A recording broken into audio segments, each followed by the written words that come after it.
Thank you for listening to Pow Block Podcast, the flagship Nintendo podcast of Boss Rush Network. Do you need even more gaming and entertainment in your life? Head over to bossrush.net where you can find news, reviews, creators, podcasts, and more focused around the content you enjoy.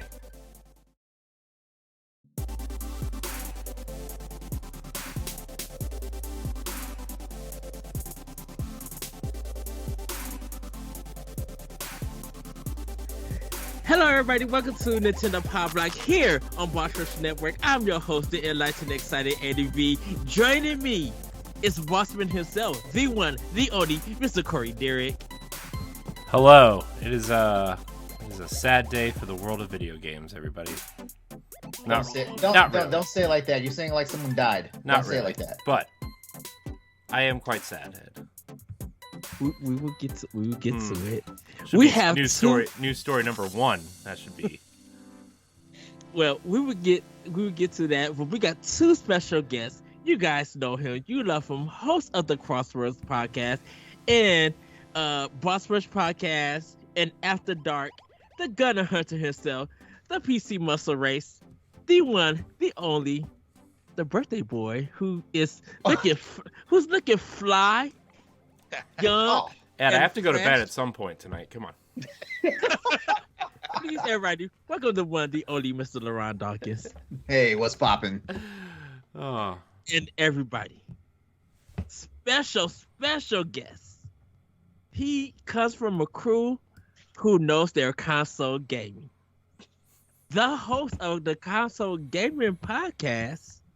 Everybody, please welcome Wes. Hello, mister. What's going on, Eddie? Appreciate being on here, man. Really do. Thank you for joining me. Hello, guys. We are back in the building. We're kind of getting ready for summer. There's a lot of stuff, a lot of parts that's moving.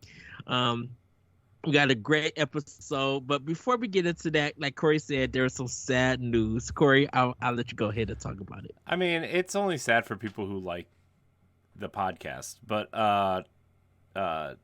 Jeff, I swear you're saying it like someone passed away. Don't say it like that. I mean, to a lot of people, it almost feels that way. If you read the comments and stuff. But so I'm wearing my Giant Bomb shirt tonight on the show because Jeff Gerstmann's leaving Giant Bomb, which is insane. And a lot of people didn't really know what was going to happen to a Giant Bomb last year when like half of them left to form their own thing. At Nextlander, which is still very good. I actually wouldn't be surprised if he did something with them or along the same lines. But yeah, man, Giant Bomb is going through some major changes, and Jeff's out. And I wonder what's gonna happen. He's supposed to talk about it on stream tomorrow, but yeah, really He's been under press for 14 years, I believe. He's been what? Been in the press for 14 years, doing like games. He's been at Giant Bomb for 14 years. He's been in the gaming press for like almost 30. Ooh, that's because he was at GameSpot before that. Like he helped start GameSpot, and then he left GameSpot after the Kane and Lynch review debacle. Yeah. Because GameSpot had a giant kind of sponsorship for Kane and Lynch, and he wrote a bad review because he didn't think the game was very good, and they told him to change it, and he said no, so they fired him. And that was a big controversy. He was right that the game wasn't that damn good. I mean, I'm not gonna say it was or wasn't. I didn't play it, but I mean, I played it. That game is trash. That's where like all those people get paid to give good reviews thing comes from. I remember that. I remember him being vocal about that. Mm-hmm. I remember that now. Yeah. So him and a bunch of ex-GameSpot guys started Giant Bomb, and now every single person that started Giant Bomb is gone. Wow. Which is because they was acquired by another company, I think. Well, last year they were sold by CBS Interactive to Red Ventures. Okay. And then when they merged with Red Ventures, Vinny, Brad, and Alex all left to form Nextlander, which is essentially just another version of Giant Bomb. It's just them, though. But And then almost a year to the day that they were sold, he's gone. I wonder if there is some sort of like clause in his contract, like you get an extra amount of money if you stay longer type deal. But yeah, I'm shocked because he is Giant Bomb. Yes. Well, I cannot wait to see his future endeavors. We'll know more tomorrow. And if you are listening to this on Wednesday when it posts the podcast feeds, you will have known for about 24 hours. So. Yes. Also, everybody, Wes, like I mentioned, you come from the Console Gamer Crew podcast. Can you just tell people a little bit about that? Yeah. Sorry. We're just three guys that decided to create a podcast, and we just talk about everything that has to do with gaming, mainly consoles. So we talk about Xbox, we talk Microsoft, Sony, Nintendo. Break everything down. We do different types of series, like beginning of the month, we'll do free and new. Sometimes we throw in what we call consoles through history, to where we start talking about some of the older consoles, like from the brown box all the way up. Like, we just got done doing the classic NES. Fantastic episode. So much fun to do. And we're trying to work our way up to current day. But yeah, anywhere you want to find us, at Console Crew on Twitter, CGC Podcast on Twitch. Yes, and guys, go support them. I think you have a Patreon too, also, and a merch. We do have merch, but we don't have a Patreon. Patreon, okay. Yeah, our merch is at TeePublic. All right, cool. How do you like TeePublic, by the way? Because I've been thinking about switching stores because Redbubble is not. Great. They're not bad. I mean, they don't do much to like really help push anything. I mean, it's entirely on us. Yeah. And I mean, we only have two things on there. Give me two different logo designs. Trying to work on some more, but TeePublic. I mean, that was the first one that we dealt with, and it's been pretty good so far. Is the quality of the shirts and stuff good? Yeah, quality's pretty good. I mean, as long as you give them a good image, you'll get good product back. Okay, cool. Well, everybody, we're gonna get into quickly how everybody's weekend was. Wes, how was your weekend? My weekend was pretty good up until roughly about 24-ish hours ago. I went to my nephew's birthday party, his first birthday party. Got to see a bunch of family. It was a good time. On the way home, got into a car accident. Oh, crap. No. This woman was coming across. She stopped at her stop sign. I had the right of way. I was still going. And she was going slow trying to go into this like parking lot. I slammed on the brakes, slammed on the horn. I still hit her. It was only a little bit of damage. It wasn't that bad. But it's just having to go through all of that. Yeah. And all the rigmarole of the insurance and everything else. Like, my wife's having to deal with all that stuff right now. Please tell me you took a picture of her license plate. Oh yeah.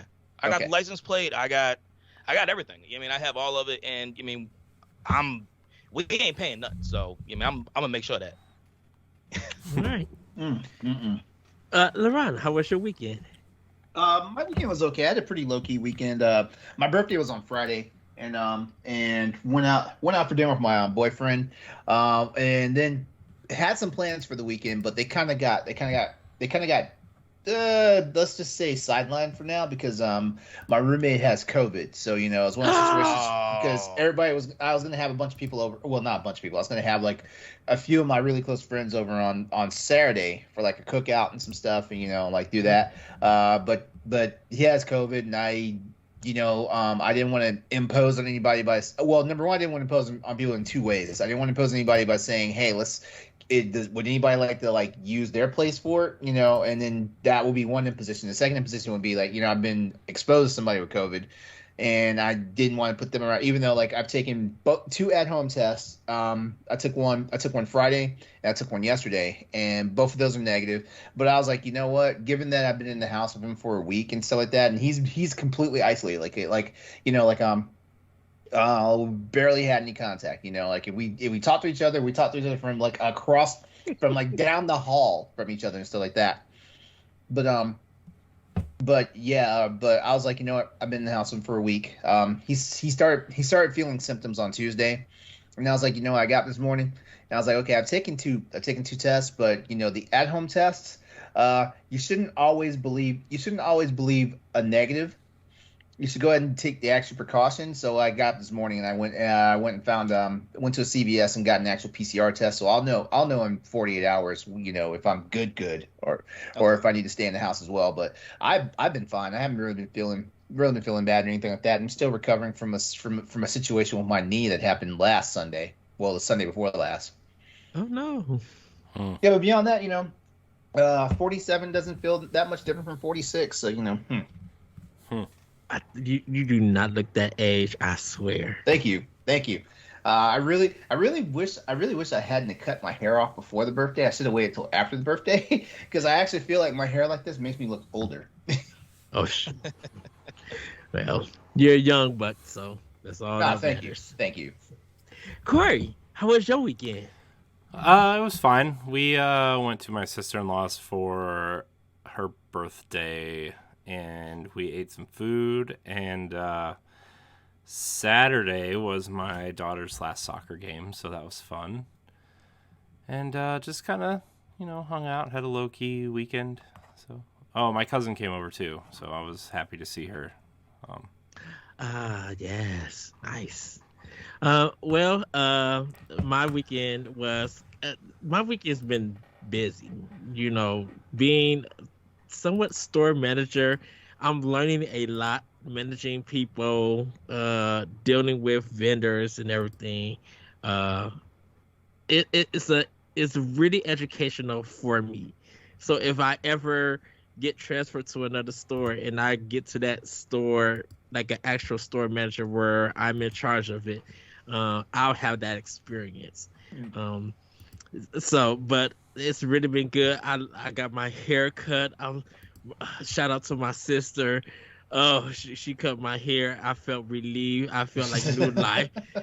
And I don't know if you do this, LeRon, West, or Corey, but when you get your hair cut, you take a shower, like another shower, just to make sure that the hair is out of your head. Yeah, instantly. I do that. Mm-hmm. Why? It feels amazing. Exactly. Yes. I'm just like, oh my goodness, this feels so good. It's because when you get your hair cut, it gets in your shirt and down your neck, and it's just kind of sitting where it's not supposed to sit. And when you wash that all off, you get not only do you get all the hair off, but you get all the itchies and the weird kind of squiggly hairs just kind of off. Yeah. But see, some hair, when I actually go to a barber and they're cutting my hair, it feels like a massage, and so I'm getting sleepy.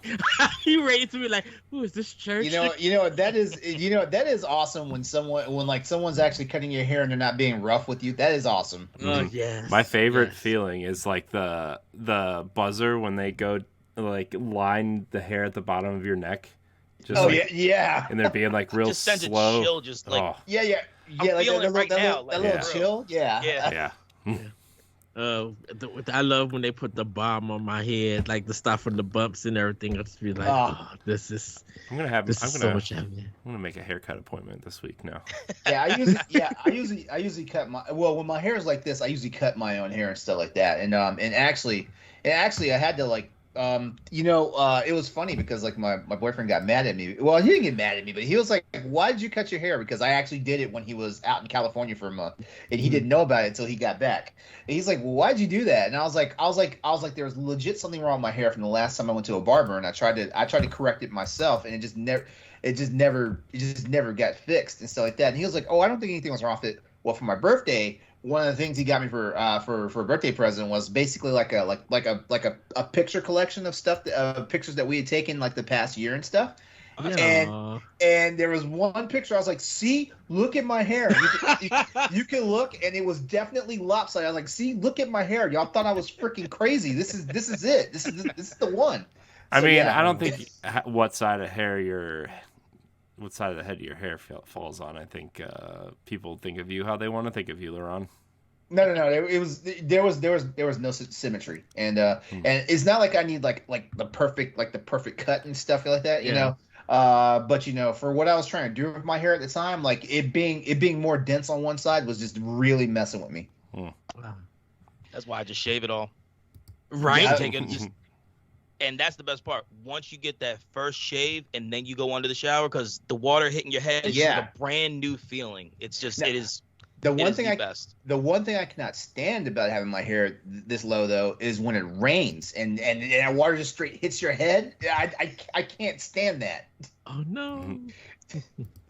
Well, yes, everybody go get your haircut if you need one. It's actually nasty. But before we go on, Corey, we have some Patreons to shout out. So go ahead. Let's give out some shout outs to our Patreons. Yeah, so if you want to support the Boss Rush Network and what we do here, you can head on over to Patreon, patreon.com/Boss Rush Network. And for just $1, you get the Boss Rush podcast and Nintendo Power Block Expansion Pass 1 week early, as well as After Dark and Standard Definition 2 weeks early. But if you subscribe at the $5 tier, you get your name shouted out on this here program as a Patreon producer.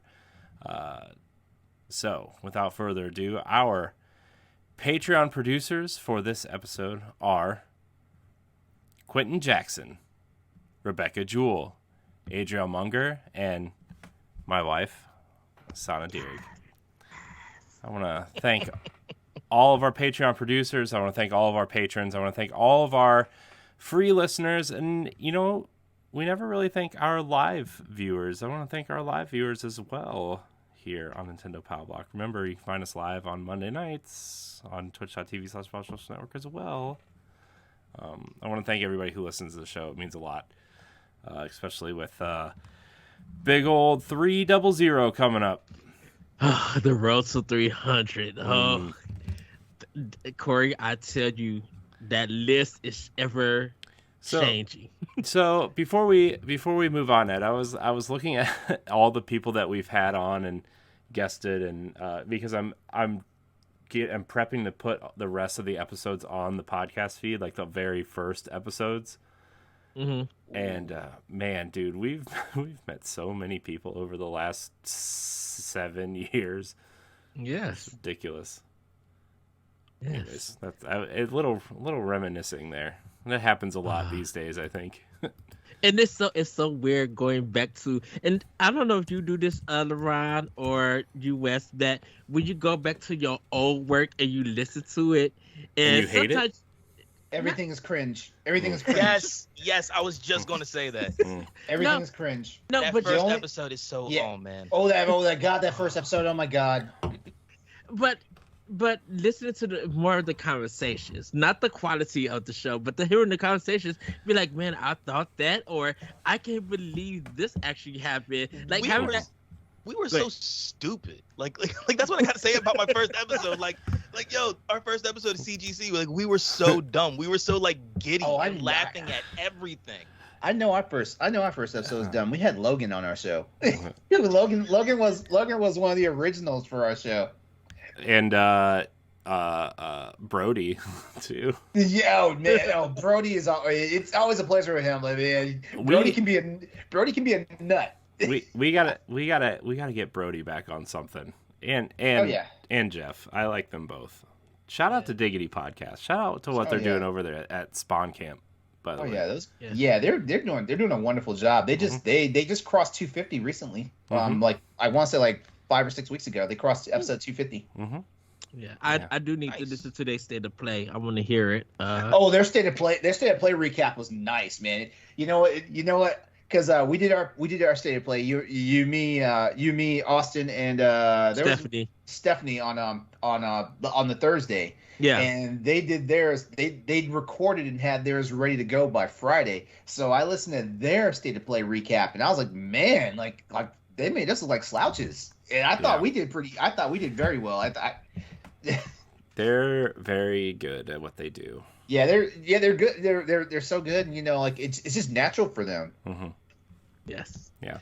Well, everybody, someday we'll figure it out someday, LeRon. Yeah, I know. Sorry, well, everybody, it's time for Snacktendo. Corey, how have you been snacking on? Oh my gosh. So I mean, I did. Wait, nope, that wasn't this weekend. I lied. No, we really just ate a lot of just cookout food. Nothing really too special. Although my mom bought us lunch on Tuesday, or on Saturday. Gosh, my days are all mixed up. On Saturday, we had some Firehouse subs, and I got extra bacon and extra tomatoes on my turkey bacon ranch. And let me tell you, it was pretty good. Firehouse subs. I had to literally drive an hour to go get them. They're worth the drive. They're so good. I mean, there's one within walking distance of my house, so I'm not driving an hour, but they're good. Like, it's way better than like Subway or Panera or wherever else you get sandwiches. That bread is amazing. Dude, their wheat bread is amazing. Oh, really? Yeah. Oh, I'm about to try that. I'm gonna try to treat myself Thursday actually. Sorry, Okay. my snacks weren't as like, whatever. I had a brownie. Does that count? I had a Well, brownie. that counts. It had red, white, and blue stripes on it because they were like the ones that were after Memorial Day. The ones at the grocery 70% store. clearance. Yeah. Hey, Hey, a brownie is a brownie sometimes. Hey, they still tasted like brownies. So I didn't get sick yet. So I think we're in the There you clear. go. Wes, what have you been snacking on? This Well, is your actually- first snack in, though. Yes, it is. I'm excited for this, and I actually have it with me. Oh, Ooh. show and tell. Bam. Wait. Starburst Starburst. jelly beans. Wait, Jelly you beans, Starburst, baby. wait, there's Starburst jelly beans in that tub? Mm-hmm. Yes. Where'd you find those at? Oh gosh. Sam's Club. They don't have them in my damn Sam's Club unless that's a new item. Maybe you're not looking hard enough, LeRon. Maybe you're too Oh, busy. trust me, I am looking hard. Maybe enough, you're trust too me. busy standing at the. I still can't find those Starburst The lollipops. Starburst. Okay, you know what? I'm gonna hook you up. I'm gonna go out and buy a couple of Starburst bags lollipop. and get ready. Get ready. Oh, add the cookies too, cause I need to be blessed with them. You're gonna be so mad at me. The place that I used to get those cookies from, they don't get every single flavor that I like anymore. You don't care. You don't care. You just He okay. just wants them. He just wants them. Next. That's all. All right. Snacks are snacks. Blessings are blessings. All right. Gotcha. I'm gonna do you like they did this in the military. I'm gonna send you a nice care package, There you go. dude.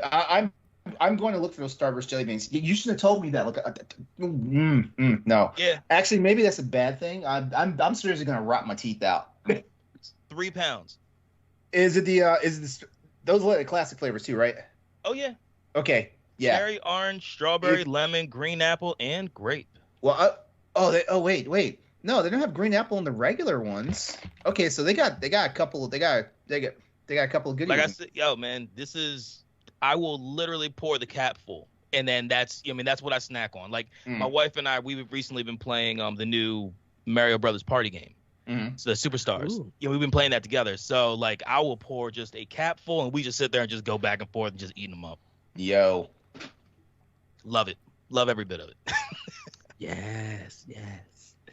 LeRon, what have you been snacking on? A little bit of this. Hold on, before you go, how was the spaghetti? I'm sorry, cause you had Yeah, that's right. Yeah, like it was funny because I don't know what came over me to like decide to cook like a full meal the night of State of Play, and State of Play came on at a wonky ass time. It came on at 6 p.m, so it was one of those situations where it was like, well, starting to cook this dinner at like 5 o'clock probably wasn't the best idea. But I managed to get all the stuff prepped. I managed to get all the veggies and stuff chopped and prepped and stuff. I had the sauce simmering and stuff like that. I was able to like brown all the ground beef and stuff, and get the meatballs ready and all that stuff. All that before 6 o'clock. And so like we're up here recording we're recording this while I'm watching the State of Play, and then we record the recap. And I can just smell it, and I'm like, oh my god, like it's starting to smell a little too heavy. I'm like, did something burn? Even though I had it all simmering on like the lowest setting that the stove can go on, but like we have the gas stove here, so like you never know sometimes, like gas actually burns hotter than electric, at certain settings and stuff like that. So, but no, the spaghetti turned out great. Shoot, like everybody loved it. As far as like what I've been snacking on, for my birthday, okay, so my boyfriend kind of spoiled me. I didn't have to go out and get any treats for myself. But so Thursday night, the night before my birthday, like he came over for dinner, and he actually brought over fresh lemon bars that he had made himself. Ooh. And he was like, consider this a early birthday present, early like birthday gift, unless you don't like it.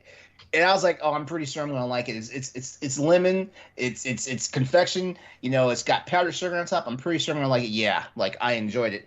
And then for the actual birthday, he knows how much I like sour strips and stuff like that. Mm. So that same place that I was just telling you about with the cookies and stuff, like they have a ginormous candy section, in there, on to the side. And I always walk through there, but it's so overwhelming. It's like think of like that candy store, but you just getting a sensory overload. You just do not know what to buy, so you usually walk out there and don't buy anything. So he actually brought me 2 things of different sour strips from there. Like he brought me the raspberry, he brought the raspberry sour strips. They're like spaghetti strings. And then he got the rainbow ones, which the rainbow belts that were actually cut into like small little sections. And he got them in 2 little bins. They're like this big and stuff like that. Oh my God. I was like, first of all, even though I love sour strip candy, like you're not gonna let me eat all this by myself. So yeah, and the crazy part is like, I don't know if they make them in house or if they're actually getting them from someplace, because this place is called Games Farmers Market, and basically everything as far as their produce, their meats and stuff like that, all that stuff comes from local Virginia farms and stuff like that. Virginia farms and Virginia, like slaughterhouses and stuff, all that stuff, But I'm not sure if their candy is also coming from actual Virginia businesses and companies and stuff like that, or if they're actually getting them from someplace, All I know is good, and I'm probably gonna go back and get some more of that, and then I guess I will finally stop being a wimp and buy something, because I do want to try some of their rock candy. Ah, yes. There you go. Nice. Yeah, well, I have a terrible sweet tooth. Everybody that watches any of these Boss Rush shows, they know that. I'm surprised I'm not eating something right now. Yeah. Well, of course, I got my Twisters pull and peel. That 2 for $5 sales be a blessing at work. Definitely when they come in straight fresh, I'd be like, yeah. But I also got these Pringles wavy Chipotle Ranch chips. They just dropped. Not bad. Chipotle Ranch. Sounds like it could be good. So it's really spicy. I'm not tasting the ranch. I think it's the Chipotle taste that overpowers it, but that ranch kind of gives it a cool, like kind of mellows it out in a bit. I think you would love these, Corey, because they give you the right enough spice for them. I love a good chip. It's probably why the doctor said I need to lose weight. Oh, wow. I'm going to say it's about 80% of the reason why. 10% exercise and 10% cookies and brownies.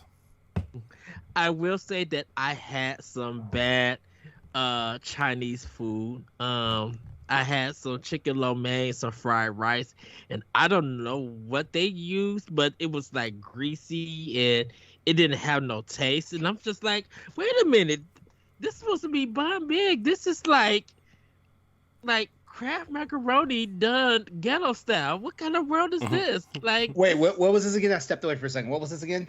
I had some bad fried rice and chicken lo mein Friday. Like, it was greasy. The noodles didn't look good. It didn't have no taste, like no flavor. I'm like, where the soy sauce in this mug? Where the sodium? I was just like, this is. Yeah. I know you love that lo mein. I know that. So man, I'm sorry. I'm sorry, you had some bad lo mein. That's got to be the worst. And because I went to a different Chinese place than I normally go to, so I now just realized, I would not go there, which is funny because the Chinese place that I went to Friday used to be a Pizza Hut, right across from McDonald's. Well, that's not bad. That's not a bad thing. Usually those conversions had like really good food. I thought it would, but I'm just like, no, I'm going to go back to my old Chinese spot, and just get their chicken lo mein and fried rice, because there's the real deal with it. But yeah, that's pretty much all I kind of had, not really snacking too much until I started going out of town. Hopefully in July, I could go and take me just a good 3-day vacation because I need to get away from Illinois. I got to get out. uh, but everybody, it's time for Hey You, What's New for our new releases. And I got 5 games for you guys. Starting on June 8th, we got the Star Wars Knights of the Old Republic 2 releasing for Switch, and you can also pick up the bundle, which contains both games. My Lovely Wife is a dating, management, and alchemy simulator that delves into the depths of a man's grief after the sudden death of his beloved wife. It's kind of a nice artistic game. On June 9th, you'll be able to play Demon Slayer, the Hinokami Chronicles, kind of like a fighting game almost. Delivery from the Pain, which is a survival strategy game from where you'll meet different people, and it's up to you to let them know if they're going to survive or not. Against Zombie Horde, it's like a top-down diagonal game. But the biggest one, of course, is going to be June 10th because Mario Strikers Battle League comes out. So you guys will be able to pick that up on Friday. Right now, you still can pre-purchase it and get 300 coins if you buy it digitally on Nintendo eShop. So yeah, everybody, that's going to be it for Hey You, What's New? Anybody's picking up any of the games this week? I know Mario Strikers I am getting. Mario Strikers for me as well, but I'm not sure if I'm going to get it at launch. I don't know just yet. Knights of the Old Republic 2, Ed, and you left out the most important part of Knights of the Old Republic 2 on Switch. Aspire, we talked a little bit about it last week, but Aspire is making the end of the game. They are finishing the game. Because if you guys remember, Knights of the Old Republic 2 was famously not finished by Obsidian because they had to get it out in 9 months, and the ending was literally pages of text that told you what happened at the end of the game. Yeah, so. Corey, I'm buying the bundle Thursday. I'm gonna pick it up. Those games, they do not hold up well, but man, those stories are good, which makes me really excited for the remake of 1, which is technically canon now, right? Because it's an official product by Disney now, right? It's canon. I think the jury's still out on that one. I think. Who's doing the remake? Aspire, the same company is porting all these games. This is their first AAA project, so we'll see. Oh, okay. Yeah, I was telling Corey that I still have the Xbox One version of the Knights of the Old Republic by BioWare, and I didn't like it. And that's probably because I didn't know BioWare's style of development. But I am buying the bundle so I can play 1 and 2. I'm excited to play them. Give those games a chance. Wes, anything for you? Nah, right now I'm just trying to stick with the Mario Party Superstars, just because I've been honestly I did not expect to have that as much fun with that game as I have with my wife and I playing it like literally Tuesday, Wednesday, Thursday, Friday nights. We went all last week. Okay. Nice. Well, everybody, that has been Hey You, What's New? It's time for Question Block. Corey, let us know what's in our question block. All right. Well, everybody, as you know, you can tweet at Powblock Podcast and get your question read on the air, or email us at nintendopowblock@gmail.com. We have 4 questions tonight in our question block, everybody. So, our first question comes from David Nystrom. If you haven't looked at his era without a hero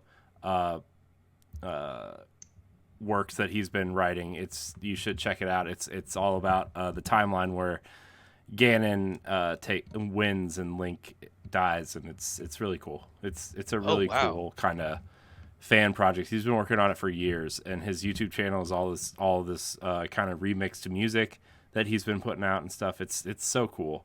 This is just sounds awesome. It's an epic project, and always like to give it a shout out when we can. But his question is worst Nintendo enemy, not talking hardest or challenging, just straight up the worst. My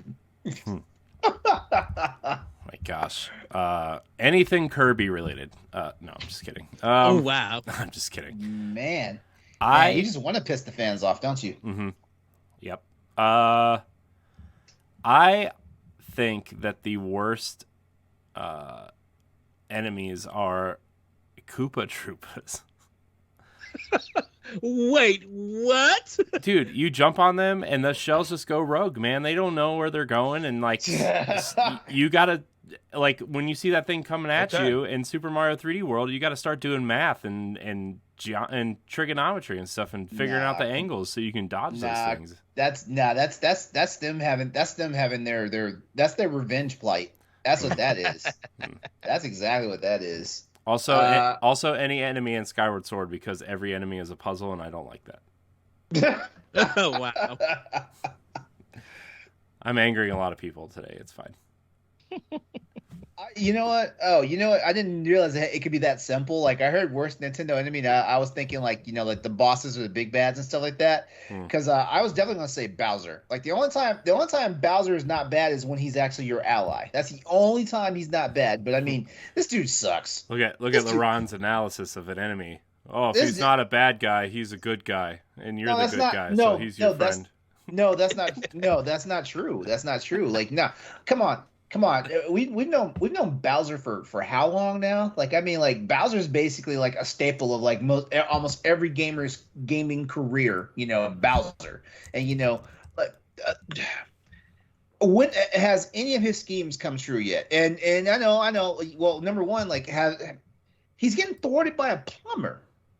Come on, dude. Okay, to be fair, he's pretty smart for a reptile. Oh yeah, he's very resourceful. I mean, shit. The fact that he has like the airships and all that stuff, and like the sky castles and all that stuff. You know, like, it's pretty good technology. Dude, yeah, exactly. So how is a damn plumber who basically, like, you know, like has flower suits and, you know, like frog suits and teddy bear suits and all? How's this guy always beating you? How's this guy? Let's put it this way: his children have a better track record of winning than he does. Mm-hmm. Wow, it's true. There's if you include Bowser Jr., there's 9 Koopalings, and Bowser Jr. has a very good record. He has a very good record. It's because he has he can fly. That's a clear disadvantage. Okay, he doesn't have to find a special leaf or a flower to fly, right? He just has a spaceship that he can just roll in. Yeah, exactly. I mean, look at the shenanigans Bowser Jr. got into, and just Mario versus Rabbids alone. Great game, by the way. Yeah. Yes. What about you, Wes? See, now I can't help but keep on thinking of Mario just walking around like a furries convention, just with all of his different suits in his bag. Exactly, all those doggone suits. Like, I mean, literally, that's the first thing that popped in my head. I don't know what that says about me. I don't know what that says about my situation, but okay. Oh, come on. Fur Nation had a freaking field day when the cat suit came out. Oh, man. I was just thinking, man, when they first saw the penguin, man, they were like, oh, yeah. Oh, yeah. The penguin. Oh, how about the flying squirrel suit? I my boyfriend got me with that one. I was like, wait, there's a flying squirrel suit, because I had never seen that before. Super Mario Brothers Wii U. Yeah, that one. Yeah, I was like, what is this? Yeah, that catches you off guard a little bit. Yeah, it's a great game. I think I would have to say anybody racing me in Mario Kart. That's my enemy, and I hate them. Yes, they're my worst enemy. So let me guess. Like, you try to like annihilate Shy Guy whenever he's on the road. Dude, I try my best to murk everybody, man. I want to stay ahead into which all I get when I pop them bricks, all I get are coins. Let's go. That tells me I'm doing my job. Wow. So I have 2 of them. They're both from the same game. One, Eggplant Man and Kid Icarus. Because when you get thrown with the eggplant, you got to go all the way back to the shop in order to get it taken off, because you can't shoot or anything, and it sucks. The second one is, I think it's a ghoul. It's like a old Russian looking kind of enemy that every time you shoot it, it starts racking around. It go like like the whole music changes. Yeah. It's annoying. I hate that thing. I hate the mini bosses. I went to go see them live, and they was doing a whole Nintendo thing, and they mixed that in, and I was just like, oh my god, it sounded good, but it brought me kid memories of how terrible. Yeah, I know. I was like, trauma you came got back. triggered. I was just like, oh no, not this. But for me, it's those two, and also Corey. Mm-hmm. Because he gave me these two difficult levels in Super Mario Maker that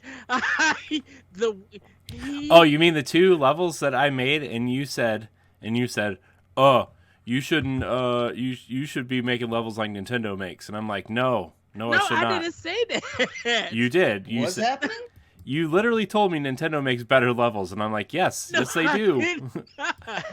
I literally spent an hour on this level, and they've been making levels for 50 years. So Corey had made some very challenging, hellish levels, and let's say my black side really wanted to come at him after I got done playing it, but I kept my white side, my suburban side together. Oh man! And I want to be fair.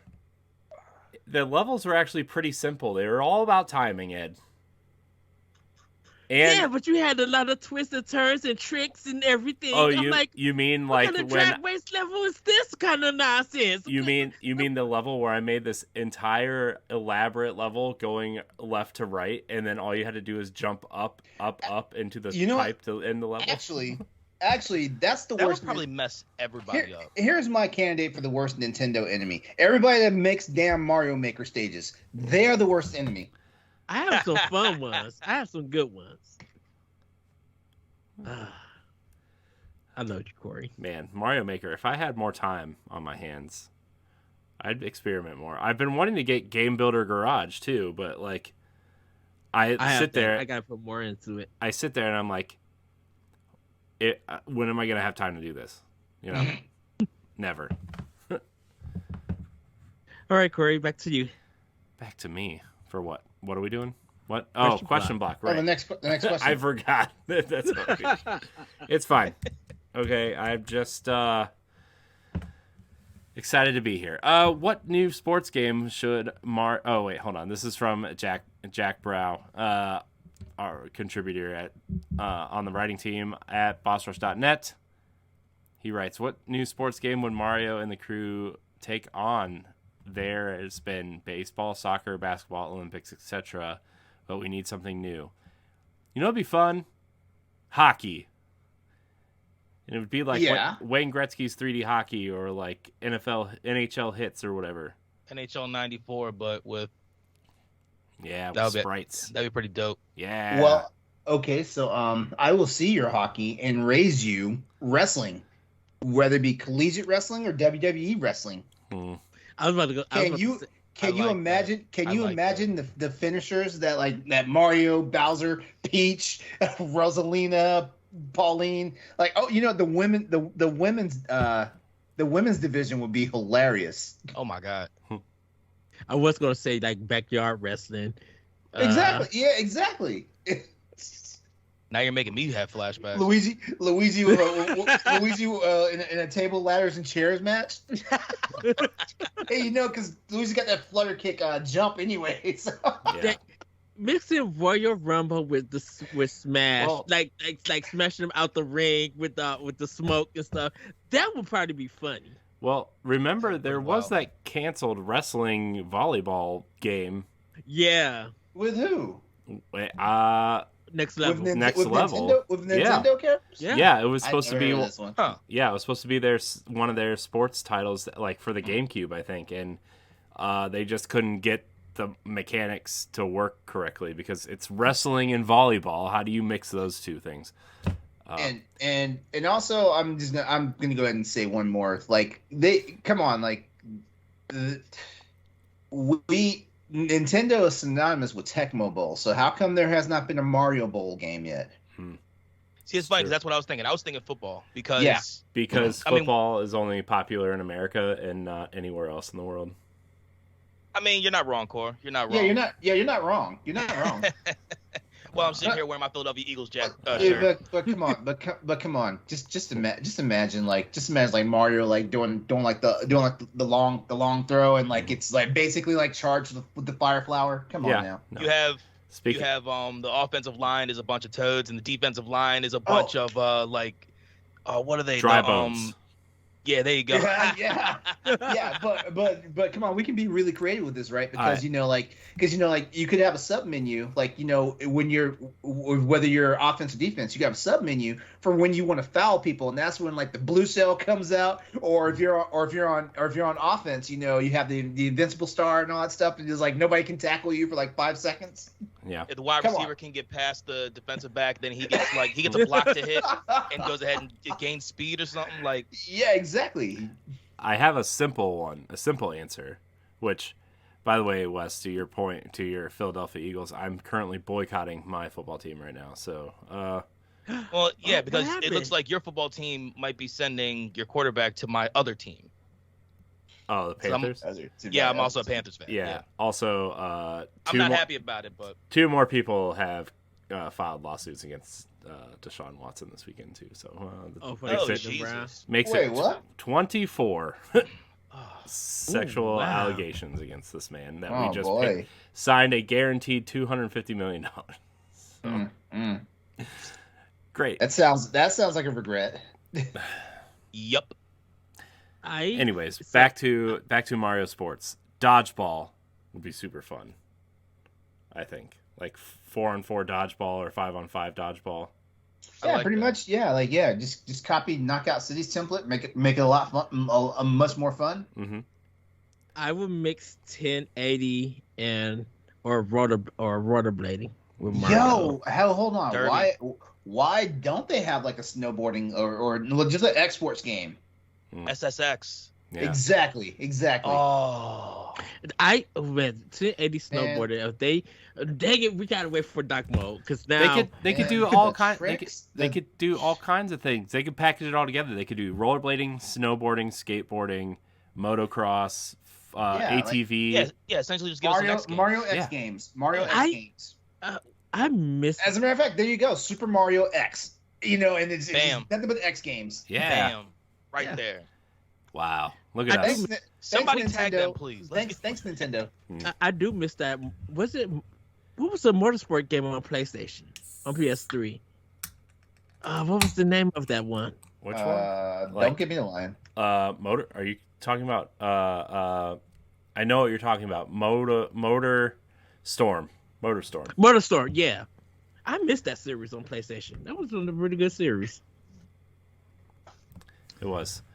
I feel bad for that studio when they closed because because MotorStorm Pacific Rift came out it was supposed to come out during the nasty tsunami that hit Japan pretty hard, and they delayed it, and then it was delayed so far that like the PlayStation 4 was coming out and it wasn't backwards compatible, so it didn't sell any units. And then their next game was Drive Club, so we all know how. Oh wow! So, man, MotorStorm though, it's cool game. I remember playing it with remember the PlayStation TV where you had to wear the special, like they were trying to do co-op, but everybody had a full screen, but you had to have their special TV with their special glasses, and then each person saw because the glasses connected to the controller somehow, and then you could see your screen only. On this, that sounds too rich for my blood. Yeah, it was crazy. I didn't have none of that. It was cool though. I played it Everybody at Best Buy. sat on the couch 6 inches away from the TV. I played it at Best Buy. It was cool, but also the glasses were like $100 a piece. The TV was like $1,000. It was the lie, the devil, the work of hell. Anyways, Mario Sports, everybody. Good times. All right. Making a timestamp here. Okay. Which would be funny if it show up on the Nintendo Direct. if there is one. I just want 1% of the royalties. Yo, that's actually happened though, because we had an episode to where we talked about like what we wanted out of a like a something that like a developer doesn't normally do, but we wanted to see. And I said that I wanted a mix of Pokemon with Breath of the Wild. And then And literally Arceus like happened. 6 months later, you mean like everything started dropping about Arceus, and I was like, oh shit, like cause I mean that's what I said. I was like, oh man. And I mean, look, I love the game. The game's been a blast. I have it. I'm so excited for the new ones for Scarlet and Violet. Oh my! Vampire ladies, let's go. These are the ones that might pull me back in. We'll see. I'll say I've never been into a Pokemon game, so I'm not sure I'm going to start now. I float back and forth, but for the most part, I'm pretty much in. It's in my generation. It's what we do. All right, so Austin Campbell writes in. You may know him from Crossroads or his podcast Scramble Rambles. He writes in and asks, if there was a Nintendo Universe movie or a Smash Brothers movie where all the characters were played by people on the Boss Rush Network, who would play who? Ed would play Luigi. Because everybody likes to poke keep fun. going. Everybody likes to poke fun at Ed. Because we love it. Pick on him like the baby brother.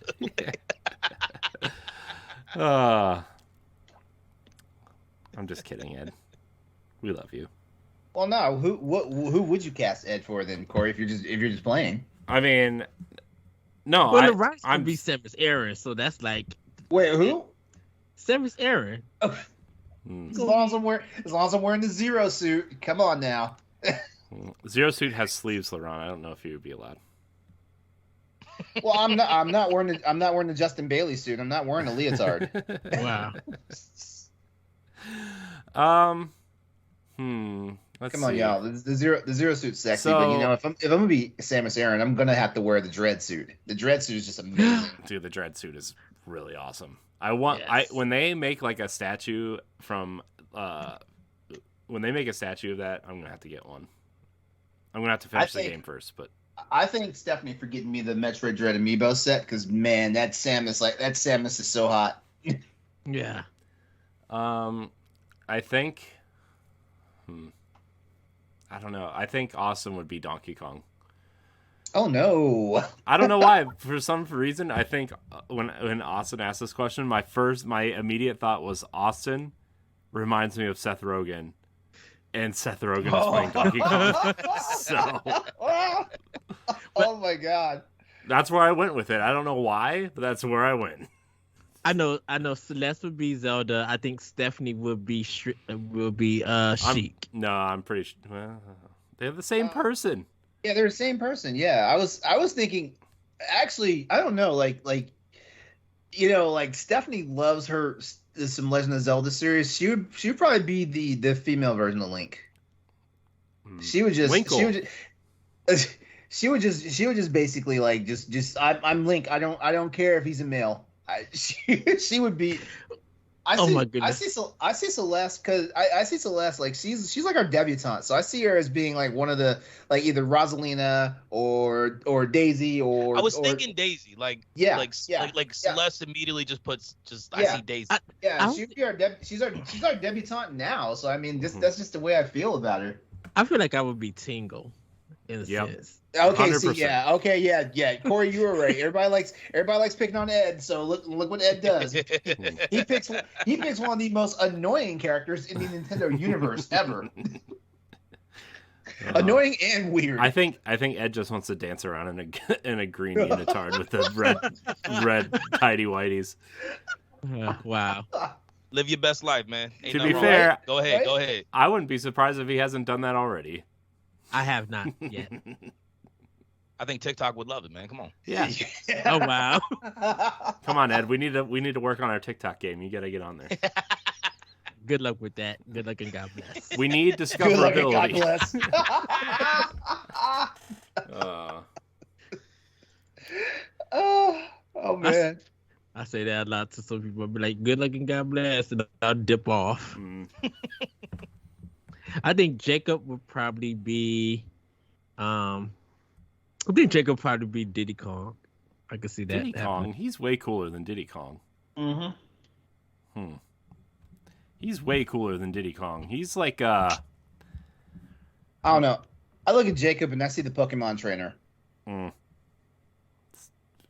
Like no, like I've been on enough episodes of Power Block and I've watched enough episodes of Power Block to know that dude's a Pokemon nerd.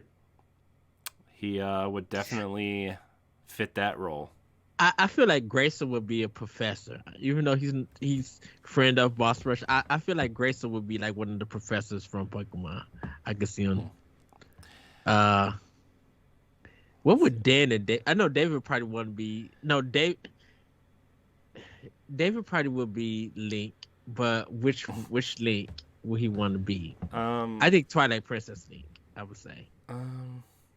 Man, Twilight Princess, best Zelda game. I don't know, man. I feel like Dan would just end up in some RPG somewhere. He's like some NPC in one of the hundreds of role playing games. He'll be the lead in Earthbound. I can see him. Block would probably be. Who's the funniest character in Nintendo's roster that nobody really thinks about? But the funniest character in Nintendo's roster. Yeah, dude, I think Block is so funny. Block has the best YouTube channel. I'm sorry, he has the best YouTube channel, and I wish he had millions of subscribers. Because his jokes and his scripts are so funny. Let's see. I wish I was don't that know. talented of a human. I know Jack would probably be one of the guys from Elite Beat Agents. I can see that happening. Ed, you're just using this as an excuse to name your favorite games now. Yeah, no, I really feel like it is. I'm trying to think of like the Nintendo universe because I'm just like, if we're gonna go there, I'm like, we have a lot of Boss Rush.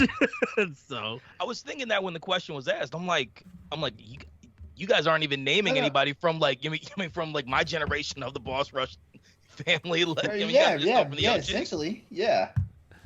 And also, what about the fearless leader? I know. I didn't hear anybody say nothing about Corey yet. You know what? Corey is such a curmudgeon. I'm the master hand. Okay, I don't. The master. Wow. I don't get it. You know what? Yeah. Smack the shit out of everybody. Exactly. I would have to get a list down. I think this would be a nice Boss Rush. Actually, who is Stoy? Stoy? Yeah. Oh my gosh. Stoy is Koopa. He's King Koopa. Man, who is Stoy? Stoy? No, Stoy is the football guy from Super Mario World. Where you get the charging chucks? Oh, yes.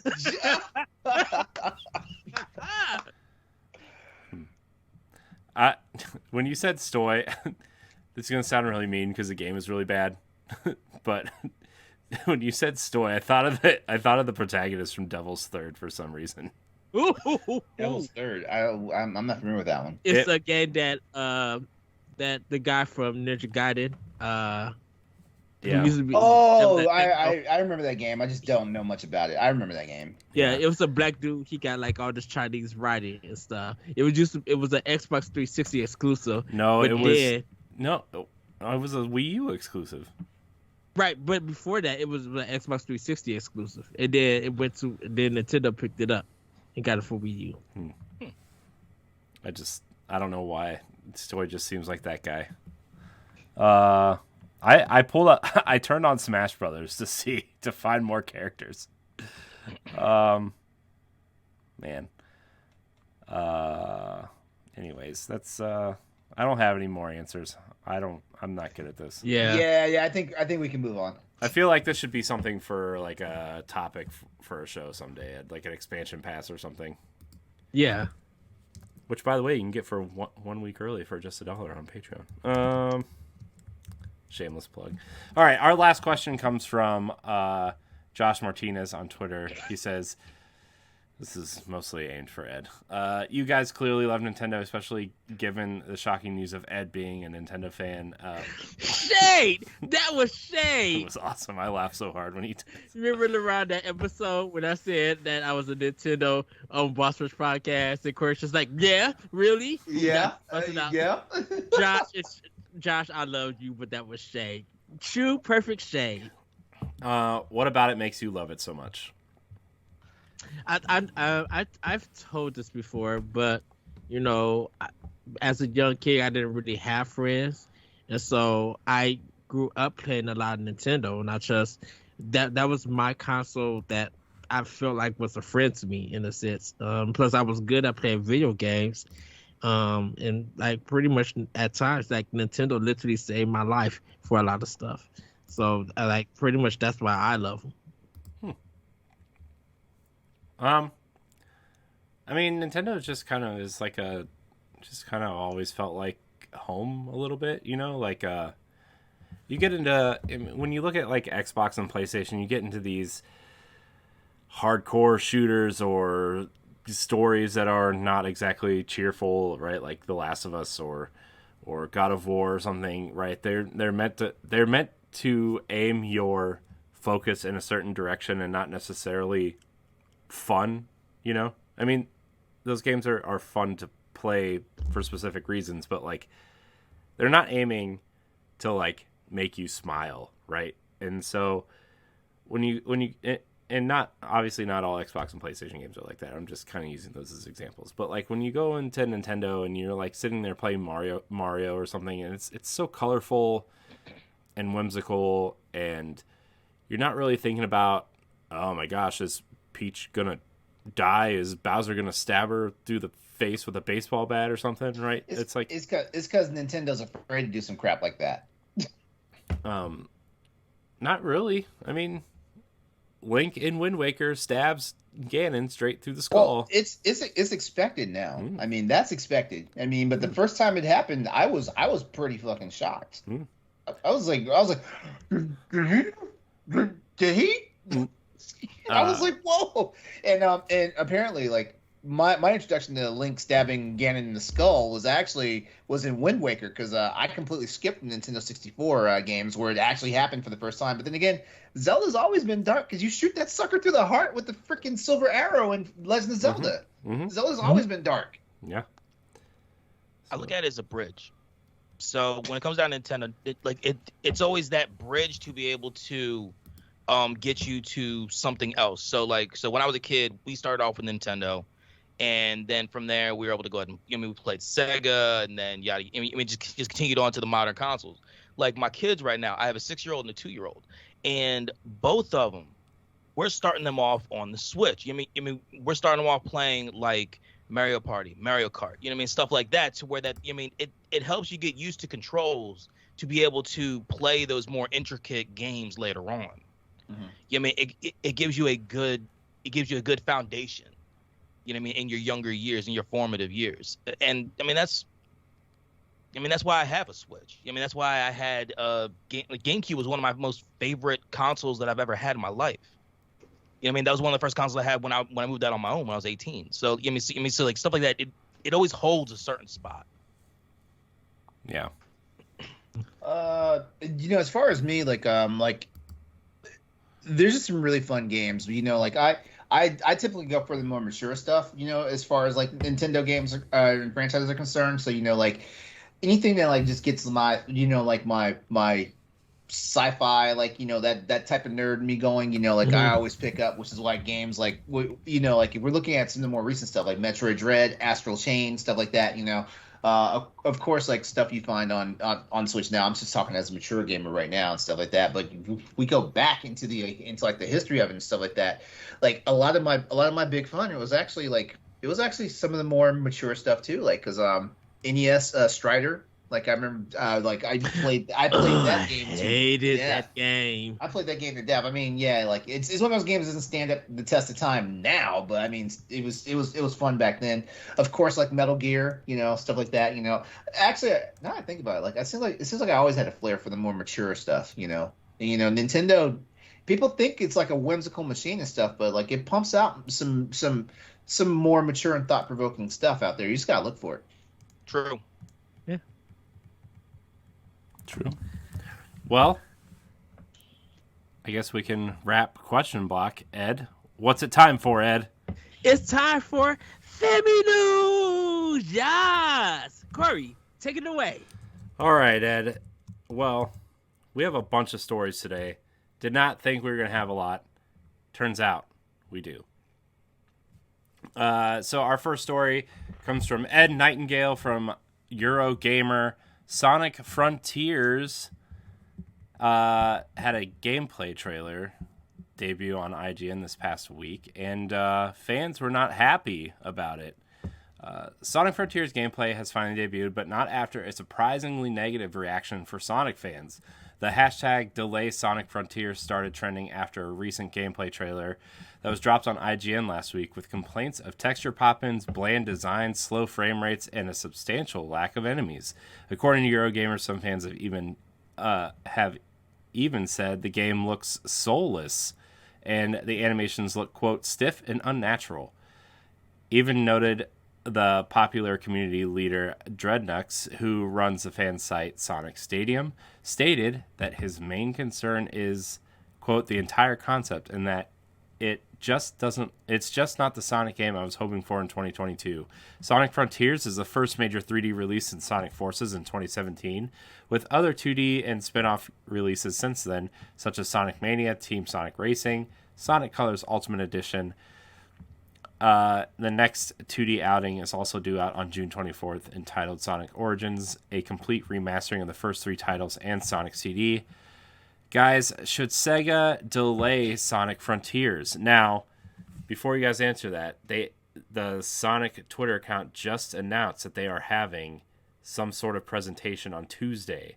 So we will not be covering it on this show, obviously, because we're recording on Monday. But should they delay Sonic Frontiers with this fan backlash? No. That when I seen the gameplay of it, I'm like, oh wow, this looks truly. It looks really good. And it looks fresh. It looks. Are we watching the same trailer? Honestly, the game looks like it's already finished. Like, what's the point in delaying it? The game looks like it's already finished. And in this day and age of gaming now and stuff like that, you can always patch and fix stuff. I think it was just like it was so fluid when Sonic was moving around and treating it almost like a roller coaster at some things and going up in the air, like just showing you what the things that he could do, and it really looked good to me. I just love that fluid like just animation speed of Sonic. That's what I always been wanting, and people have been complaining about Sonic being where you have a good flow of going fast and then you run into an enemy and stop, and then you keep doing that throughout a level. And I think because of this being such an open world, it looks very like kind of adventurous and explorative for a game. So I don't think they need to. I really don't. I think they just need, yeah. I was just gonna say, I didn't mean to cut you off, Wes. I was gonna say this real quickly. 3D Sonic games have always had an uphill battle. Like, honestly, yeah, that's kind of what I was thinking about. Yeah, honestly, people do respect 3D Sonic titles, but they want more Sonic Adventure. They don't want it to ever evolve, stuff like that, And yeah, I know we shouldn't say not. I know we shouldn't always say all gamers this, but it seems like every time a new 3D Sonic game comes out, everyone's always throwing back backlash. But then the thing about it is, if it's got so much backlash, why is it selling 1 to 2 million copies of games? Well, I mean, you know the saying, like you always hear. The loudest people are always the negative ones, like, because the people who absolutely love it, they barely speak up and say anything about it because they love it, Mm-hmm. And I wish I could live in the same world that the people who never say anything about it. I wish I could live in that world because they obviously never see the negative stuff. It's a lot for a lot of people. Sounds pretty joyful. Well, for a lot of people, it's the Sonic community.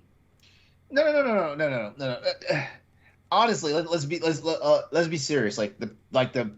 there are people who are oblivious to like all the stuff that is said on the internet, and I wish I could be, because I'm in so many fandoms. I really wish I'm in a Star Wars fandom, a Star Trek fandom.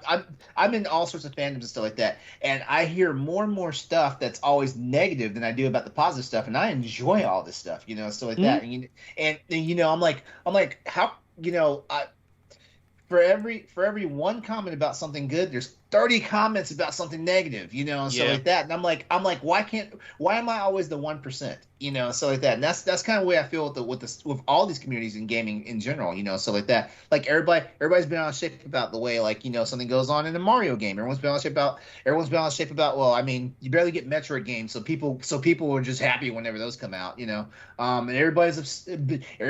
quite a few people had things to say about this Kirby game before the game even came out, stuff like that. It's just, you're always going to have like vocal people and naysayers. Now, me personally, I saw the trailer and stuff like that, and I was like, this could be a little bit better. But I'm not going to say anything because, like I said earlier, it looks like it's already finished. So what's the point of like having a petition to delay this game? Because we're all gamers. We know how the cycle goes. Like a game comes out, like someone's not right about it, they patch the bugs out, or they patch the bugs out, or they patch as many as they can out before the executive officers of the company say, hey, look, it's time to move on to our next property. Like, you had a good run on this, let's just move on to the next one. Yeah, I'm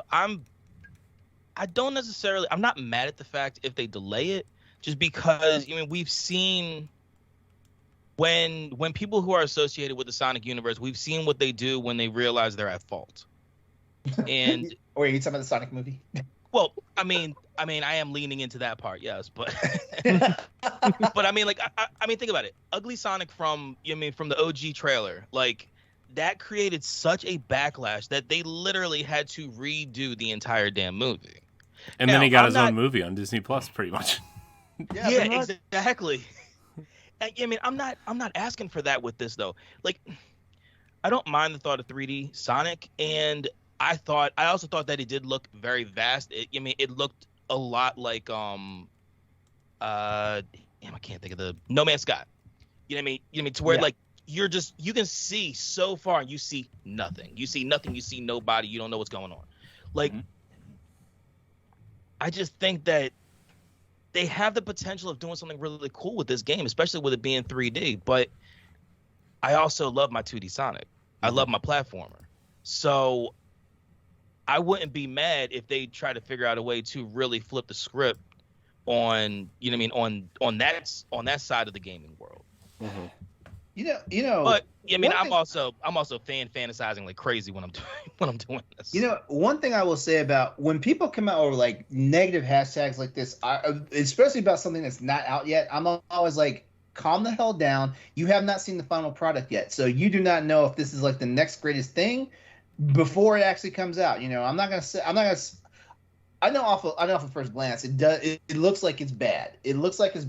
But maybe that's the red herring. Maybe they're showing you the stuff that so it's like when the game actually comes out, like you get steamrolled by the fact that, oh, I expect this game to be a flop, and it was actually good. There's been a history of video games that have done that. Like, you see, like it's probably like the worst trailer, or they didn't take enough time to plan the trailer. They started doing trailers in pre-development phases, and you wind up with this, and it's like, you wind up with this that rolls out and pisses all the fans off, and then the game comes out and it's like, wait, like, this wasn't none of what I saw. This game is actually good. People, toxic culture on the internet. I love it. I love it. You know how to work it. I think there's a level of trust with gamers when it comes to stuff like this. There's it's not just gamers. It's fans. It's always going to be that. But well, that's what I'm saying, and I'm not going to throw shade to a particular game, but there was a lot of trust for a certain game a couple of years ago. I already know what game you're talking about. Don't even try and be slick. But I'm just saying that because there wasn't a lot of real gameplay to its actual release, I think people still trusted that game was going to be just an amazing, fantastic, life-changing game. And then you get something like just like this gameplay trailer that they're trying to show you this is the ideas that we have. This is what you're gonna like be playing. And yeah, throughout time we probably still gonna be working on it to improve some things on it. Well, you know what? Good point. The one thing I will say is like, don't. We are in a day and age now of gaming where it's like, don't release a game with the intention of fixing it and patching it after it's released. Don't do that. Don't do that. Like that's the number one. That's the number one way to lose a job, and it's not because you will get fired. It's because like nobody will buy your stuff, and then you wind up with you wind up looking like you work for EA Games, where you're like, oh, like your game only sold 200,000 copies. You guys are gone. Get your resumes ready and stuff like that. Don't do that. But at the same time, gamers, we do it to ourselves though. Like we have big expectations for these franchises. We have big expectations for developer companies. We have big expectations for these publishers. And when I say publishers, I include Nintendo, Sony Interactive Entertainment, and Microsoft Studios in that. God knows, like Microsoft is getting his nose bloodied left and right these days. Right now. But like we put them up on a pedestal, and then we don't realize that we're the villains in this story, because like we put them on this high pedestal, and it's not them that let us down. We let ourselves down with these expectations and stuff like that. So for all you guys that have to get on a hashtag campaign because something doesn't look right, you know what? Here's what I'm gonna say. You are possibly dooming something that somebody else loves, and when I say dooming it, I mean there's a reason why. There's a reason why we haven't gotten any more. There's a reason why we haven't gotten any more Metal Gear games. Yeah, because Konami didn't want to make games, and Kojima got fired. Okay, maybe that was bad. What's a game right now on Nintendo that we haven't seen in over 20 years? And don't say Metroid, because F-Zero, Star Fox. Well, I guess Star Fox was like 10 years ago, but F-Zero, okay. Kid Icarus. Yeah, well, okay. Earthbound. That's a good Kid Icarus. That's a good one right there. Like the last Kid Icarus came out on 3DS, and it got panned so bad that it looks like nobody's doing any traction on getting it. Like we're lucky we saw Kid Icarus in Smash Brothers. But Earthbound is a big one because that game didn't sell out. Because not saying that didn't nobody know it, but it was like people's been asking about Mother 3 to come. People knew about Earthbound way back on the Super Nintendo. That's why it didn't sell 1 million copies. No. What I said is think about something that like a lot of negative backlash basically buried the series of the franchise. That's what I'm saying. Not something that just did not get recognition. I'm talking about campaigns. The last one that really got hurt was Metroid Other M. That one got a lot of backlash. Yeah, it basically relegated Metroid to handhelds for a while. I mean, not really. The last, because like it kiboshed like any. Well, I think Metroid Prime. Well, no, Metroid Prime 4 is coming, but it basically hurt like the development for Metroid Prime 4. I mean, I think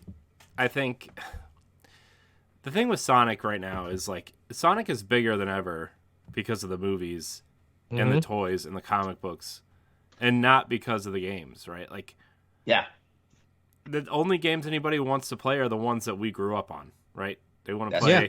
That's true. That's why that Sonic Collection's coming out. Yeah, and that's why Sonic Mania was so highly praised, right? And like, I think the problem is they just haven't figured out how to utilize Sonic's speed in modern 3D platforming, and that is I think that's why they've had such a hard time. Is like Sonic's whole thing is like he needs an obstacle course to run through, and it's really hard to do. You can do all these flashy like camera pan outs while he's grinding on rails and stuff, right? Like you can do all these things, but at the end of the day, like the speed of Sonic is what's hurting the games, I think, because they're trying to figure out how to make Sonic go fast instead of making a really cool level. Where I honestly think you should make a 3D platformer starring Sonic, and then you should have these kind of like almost like an on rails speed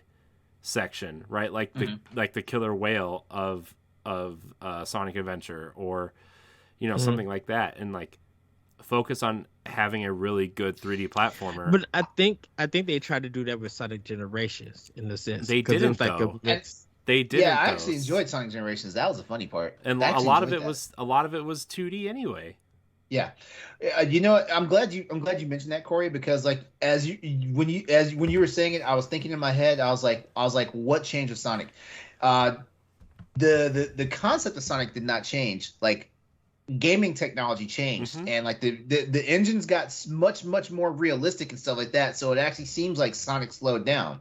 Yeah, it really does, because like like now you've got all these 3D physics and stuff. Like back in the Sega Genesis days when Sonic was a brand new thing and stuff, like you had collision detection, but you didn't have like real 3D physics that like basically like you drop this sprite into the environment and the sprite now has to acclimate to the environment, so like that. But Like, then, I actually but then- think technology ruined Sonic. I I'll be actually honest with think you. I actually think the Sonic Boom idea was actually the idea they should have gone with, where like, oh, you want to have multiple characters, they should all have like unique abilities and unique stages and whatnot. But like, obviously they didn't flesh that out in Sonic Boom. But like, that idea is the correct idea. They just didn't capitalize on it.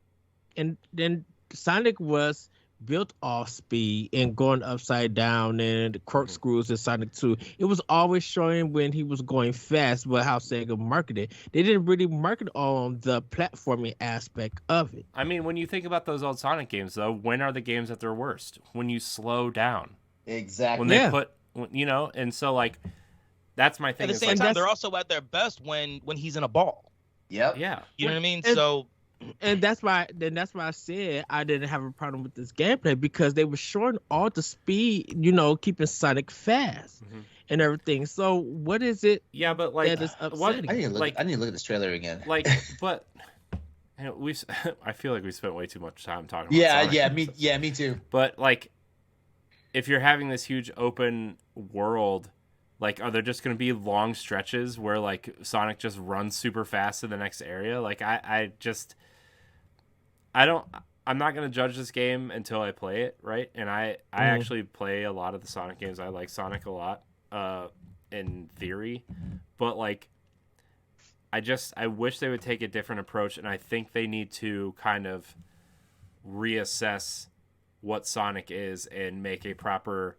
If they want to make a 3D platformer with speed sections, right? Make an obstacle course, because like, another thing that ruins the old school Sonic games too is like when you're going really fast and you feel good and like you're weaving in and out of these levels, and all of a sudden one of those stupid flying robots like stops you. It appears out of nowhere. Your rings go everywhere. Right. We do not want Sonic 2006. That's all we don't. Oh man, you didn't like it when Sonic was making out with a human girl? That was fun. Let's go on to the next story. Oh! Now Ed wants to move on.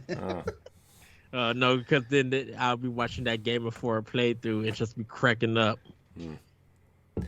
Our next story comes from Alana Hagues. I'm sorry if I messed that up. Haig. Okay. Haig. Yeah. Okay. Thanks, LeRon. Mm-hmm. I knew we brought you here for a reason. It's definitely not for your love of Nintendo. According to reporting from Nintendo Life and Sensor Tower, Pokemon Go continues its unstoppable success as the game has passed $6 billion in lifetime player spending, meaning it's averaging over $1 billion in earnings a year. Pokemon Go joins PUBG Mobile, Candy Crush Saga, Clash of Clans, and Honor of Kings as games that have broken through the $6 billion barrier. In Q1 of 2022, it was still the 11th most profitable game overall and continues to be the most successful AR game, beating out its next two games, Dragon Quest Walk and Jurassic World Alive combined. Why does Pokemon Go continue to be so successful even during the events of the global pandemic? A lot of it has to do with nostalgia, I think. Mm-hmm. Yeah, because a lot of people that are doing the walking are in between the ages of like 28 and 39, 40, something like that. Yeah, these like the bulk of their demographic is like adults. Yes. Mm-hmm. So after my wife had our first kid, the easiest way for us to go ahead and get her out, get her around, and plus get my daughter out was to play Pokemon Go. And we did it a lot. We have a mall that's not that far from where we are, so we used to walk to the mall, walk back. We had a few parks, which had a bunch of Pokestops. I mean, my wife has 2 accounts that are level 40. So she was a hardcore. She's a hardcore person into it. But I think that's what it is. A lot of it has to do with a lot of people being able to just, you can wear a mask and be able to walk around town. You know what I mean? So during the pandemic, when everything was closed, the only thing that was open was a phone. And everything with the phone was just as simple as, okay, I'm walking to the corner for the Pokestop, spin it, then I go ahead and go to the next one. I still stay walking, I still have my mask on, I'm still being safe, protected, everything like that. I honestly think that's why this one, more than anything, has been so successful. Yeah. Ed, what about you? Why do you think Pokemon Go continues to be so successful? Because people love to play the game, and they love spending money on it. It's just something about it that's very addictive. When people are out and about. I had a 50-year-old woman today picking up some pictures at work, and she had Pokemon Go on her phone. Like, I love it. And I know some people use it as when they're walking or exercising or whatever. It helps them focus for some reason on catching certain Pokemon. So I think people it's just addictive to them. I think people are into that game. Something about it is simple for them, and I guess they get excited when they actually get to catch that Pokemon or everything. So it's still successful today. Who knows when they'll run out of success? I also think that it's also kind of tribal. Because you have the 3 teams. You have the blue, yellow, and red. Everybody picks their team, and when you have like these big battles with the 5-star Pokemon, you're spending most of your time like with other people that are part of that same team, same color, working towards the same goal. Because you can stand far enough apart from each other to feel safe, but still be able to play the game. Mm-hmm. You know what I mean? So, and during the pandemic, like a lot of it, everybody was isolated. And for a species that under normal circumstances is used to being around others of the same, having this type of thing during the pandemic was really helpful for a lot of people. Yeah. I haven't touched it since the week it came out, but I've never played it. I didn't play it for long. Look, when this came out, we went pretty hard in my house. When this came out, I was still managing the restaurant that I worked at, and I found a Charmander in the bathroom of our of our restaurant, and I said, "You know what? I've won. I did it," and I turned it off. Yeah, I've never played it, never downloaded. I'm good. It's okay. But congratulations, Pokemon Go, for your continued success. That game is making a boatload of money. So, our next story also comes from Alana Haig from Nintendo Life. Nintendo has filed new copyrights for their Super Mario movie in partnership with Despicable Me studio Illumination, which has fans speculating that a trailer for the upcoming film will come soon, possibly as soon as the next Nintendo Direct.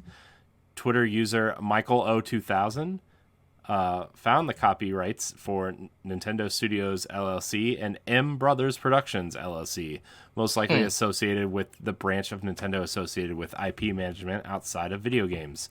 The untitled film was first announced as at Nintendo's Visual Content Expansion Projects, which also includes its theme park initiatives with Universal Studios, with its cast announcement in 2021 during the September Direct, with Chris Pratt, Anya Taylor-Joy, Charlie Day, Seth Rogen, Keegan-Michael Key, and many more attached to star.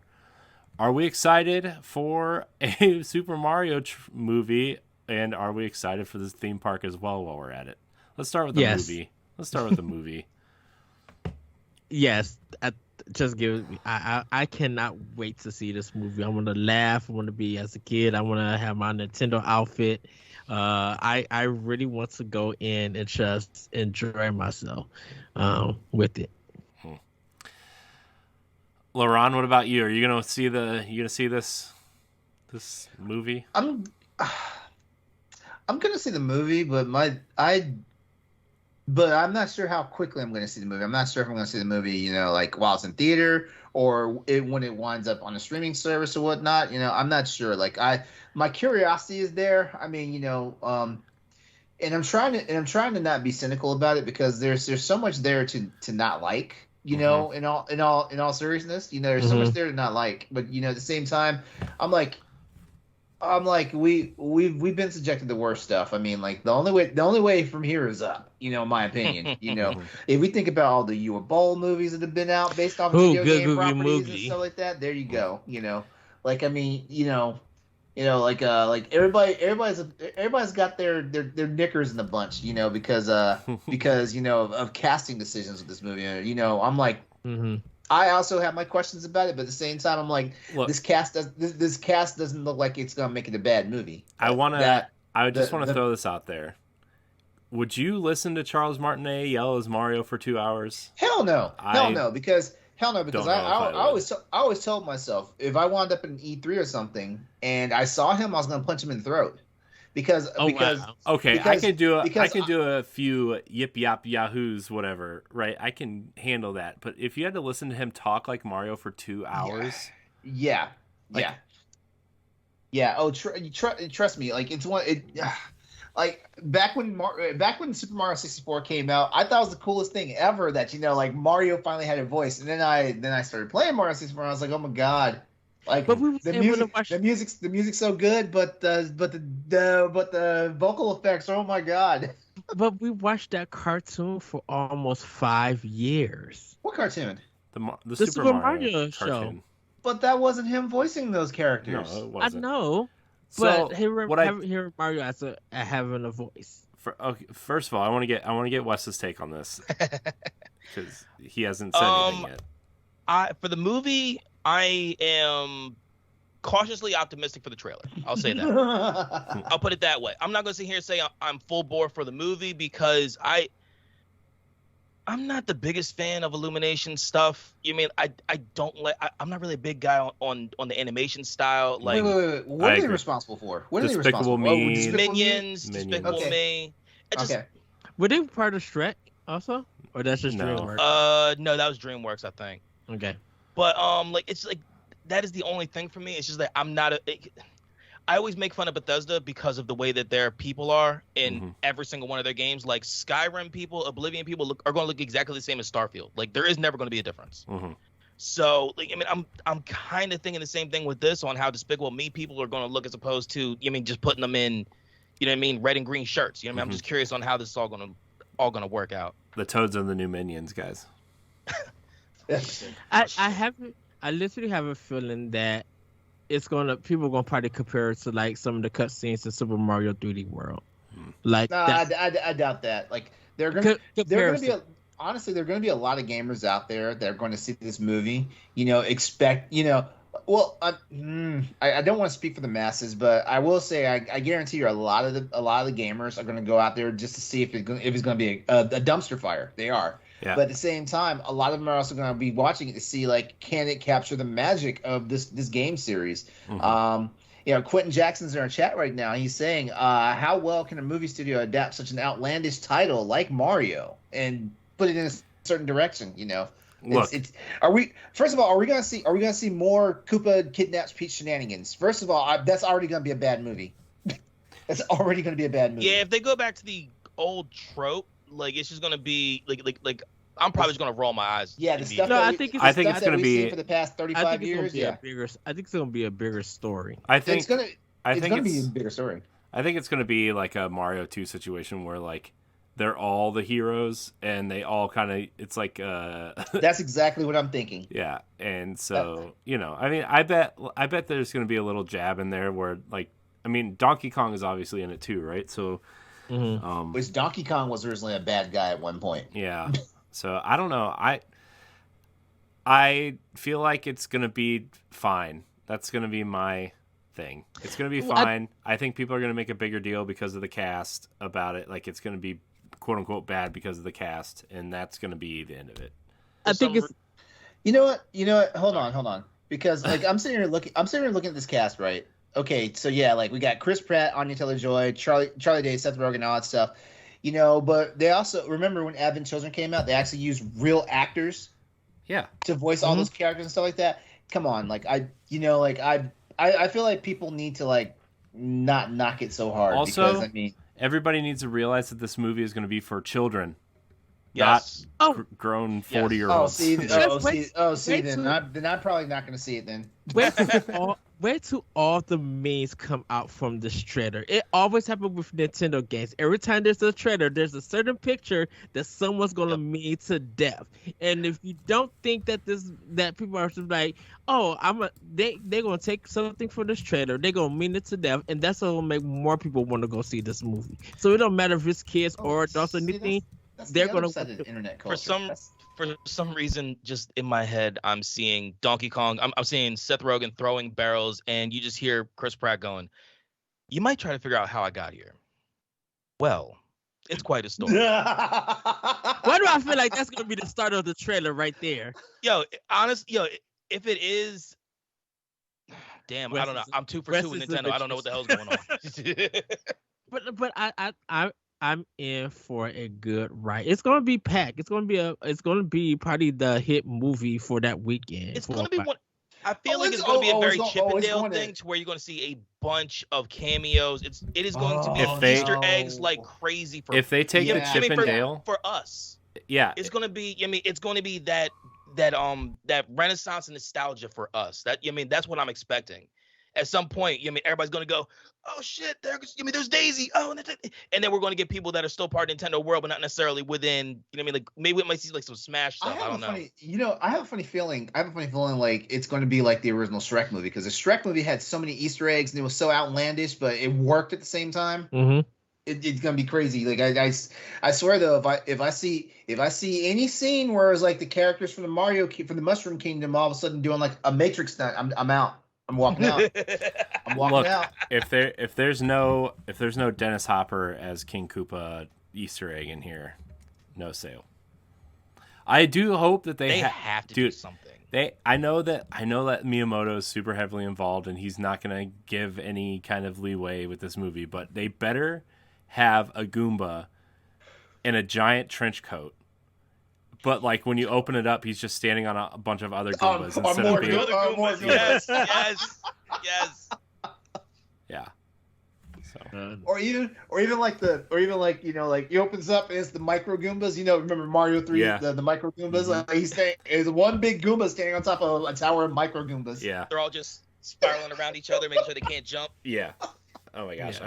I really hope they take the Chippendale route though, because that would be amazing. Because that movie was way better than it had any right to be. Yeah, that would give such fan service to us. You know what I mean? To the older people in there. Yeah, we're taking kids to go see it, but it gives us something too. You know what I mean? Like I think that would be really neat. Mm-hmm. I think it's gonna be a fun ride. Yeah, I'm excited. We'll see. I'll see it when it comes to a streaming service, just like every other movie, because I don't go to the theater. I'll be at the theater day one. Also, I only go to theaters for one type. Calling it right now, it will not be better than the Sonic movie. I feel that. I feel that in my bones. All right, before Ed says something else, our next story comes from Game Informer. Andrew Reiner over at Game Informer. This is a Fortnite story, so everybody buckle up. And Fortnite ended its latest season with its collision event, meaning big changes are coming to the island. One of those changes is the dark side of the Force, as Darth Vader has been added to the Battle Pass. The new season, entitled Vibin', is also bringing colorful party style, new story threads, new biomes, and 2 new areas to explore. The Screwballer roller coaster is also back, meaning that the ballers are returning as well, with more health, float on water, and have our battery operated, so you can now see how long you have left to ride. Last but not least, Indiana Jones. This one's for me. Indiana Jones has also been confirmed for the Battle Pass, getting in on the Battle Royale action for the first time. Anybody feeling good about the new season of Fortnite? Not really, not for me. You guys can talk about it. I have nothing I can say on this. Okay, great. I have never played Fortnite ever. Me neither. I will buy Indiana Jones and stare at him in the skin room, and then I will turn it off. Just like I did with Rey, Finn, Master Chief, the Gears characters, Wanda. Yeah. I mean, look, if you have if you have a system that works for you, Corey, go ahead. Do you think? I do. I prefer to play Mega Man. I'll leave it at that. Our last story. Sorry, we didn't give you guys your Fortnite fix for this week. Our last story also comes from Game Informer. John Carson over at Game Informer. Nickelodeon All-Star Brawl, the Smash-like fighting experience starring SpongeBob, the Ninja Turtles, Ren and Stimpy, and more, has received the updates players have been waiting for. In its recent update, the platform fighter will be adding items and voice acting from their respective actors. This has been a long requested feature from fans, and now they will be able to hear Nigel Thornberry making snarky remarks as he swings Garfield off the map. Just give me a round of Jaeger bombers. I can't with this at all. Gosh. Oh man, good time. I honestly Well, have nothing. wait, but I mean, wasn't this like a major complaint about the? This about was the the complaint. Yeah. 6 months ago when it came out, this was the complaint in their or 8, however long it came out ago. And You know what? I think last year. So Was it here's- last year? Yeah. here's my question though. Like, so they're saying they're going to bring voice acting. Does that mean that they're bringing Billy West back in to go ahead and do Ren and Stimpy? You know what I mean? Are they going to go ahead and bring in like the people that do SpongeBob to go ahead and do their thing? Like are they bringing like the Mhm. 87 Turtles, or are they bringing like a newer like? There's- they have there's so many different ways to do. Look, I'm definitely showing my nerd. I know, but I mean they are definitely. Because with the with the Turtles Cowabunga collection, we're Mhm. getting the 87 Yeah, we are. Turtles voices. Mhm. Yes, we You know what are. I mean? Including Rob Paulson's one of my most favorite voice actors of all time. Like I love that guy. Yeah, he Rob was Raphael Paulson's in the original. But like that would be cool to go ahead and hear that. Yeah, and I mean, look, obviously Nigel Thornberry, like that was Tim Curry, right? I don't know who played. I didn't watch Yeah, a lot of aren't, Thornberry's. yeah, aren't a couple of these voice actors, like the original voice actors, they're dead? Aren't? Yeah. I mean, Tim Curry's not dead, but I mean, he did have a major stroke, and he's not doing anything near what he used to. Yeah. Mhm. Some of Yes. these are the original actors. Some of them are not. Like Shredder, obviously, is Uncle Phil. James Avery. James Yeah. Avery's gone. Yeah. Yeah. That one hurts a lot. It seems like a mix. It seems like, hey, we can afford these guys, and other times they're like, we can't. So, Here's what I'm gonna say to the gaming community: be careful what you wish for, because here's the thing about it: like them retroactively adding like the voice talent, the original voice talent for a lot of these people, that probably just killed any chances for like DLC or anything else. That probably just killed like. I'm not saying this game is gonna get seasons pass or something, but like they probably just blew their budget on like stuff that could have actually like enhanced the gameplay. yeah. I don't know. Yeah, these people going back and doing like older voices of stuff that made them big. Like, they're definitely gonna want some pennies for it. Mhm. Absolutely. Yeah. Hypecaster in the chat says, I want to see a fighting game with Corey and Varnell. Ed, we're going to fight. Yes. Only if LeRon is the ref. Can I get to wear the black and white striped shirt? Yeah, Yep. well, no sleeves, obviously. Yeah, no sleep. Yeah, definitely. Yeah, Me definitely. and Corey would be at the It'll be, theme it'll park. be a muscle shirt just for decorum. Wow. Stand in the middle of a ring like But then I Bill might Clinton. get distracted. LeRon, you Win. just reminded me of a story for After Dark. Remind me on Tuesday or Wednesday, whenever we record this. Anyways, Okay. that's it for the news. Ed, back to you. Yes. Well, before we get into our Docmo, Capcom announced that they are doing a showcase on June 13th at Cool, 3 an p.m. announcement of announcement. I've seen enough of those. Let's go. I know that, but it's going to be around 35 minutes in case of people want to see it. So we might see more of the PlayStation Okay. games. I hate when I'm- websites do that when they're like, "Hey, we're announcing that this company is announcing an event to announce things." Well, Capcom announced this one. So. I know that, but like, it's just like you see on websites, like you click the article and it says, Oh yeah. there's Okay. an announcement, Literally a of an paragraph announcement." long. Yeah. As much as I love Capcom, they better not pull that same crap they did last summer. There better be some real substance this time, because I mean I can't sit through another 20 minutes of Phoenix Wright. Oh wow. No, come on, y'all remember? Come on, I feel y'all like it's remember? going to be mainly Resident Evil and Street Resident Fighter. Evil and Street Fighter. Well, no, I think they kind of blew their wad with Street Fighter with the state of play. I feel like they did. We only saw 2 of the original characters, though. I bet they show some We saw characters. we saw two original characters and we saw 2 new characters. And then a big leak came out that showed a whole bunch of other stuff. I think Capcom might do something on Street Fighter just to course correct some of that stuff that got pre-leaked because like a lot of stuff they might just be saving face. You know what I mean? Yeah. At that point. Yeah. They're Yeah, probably but- show.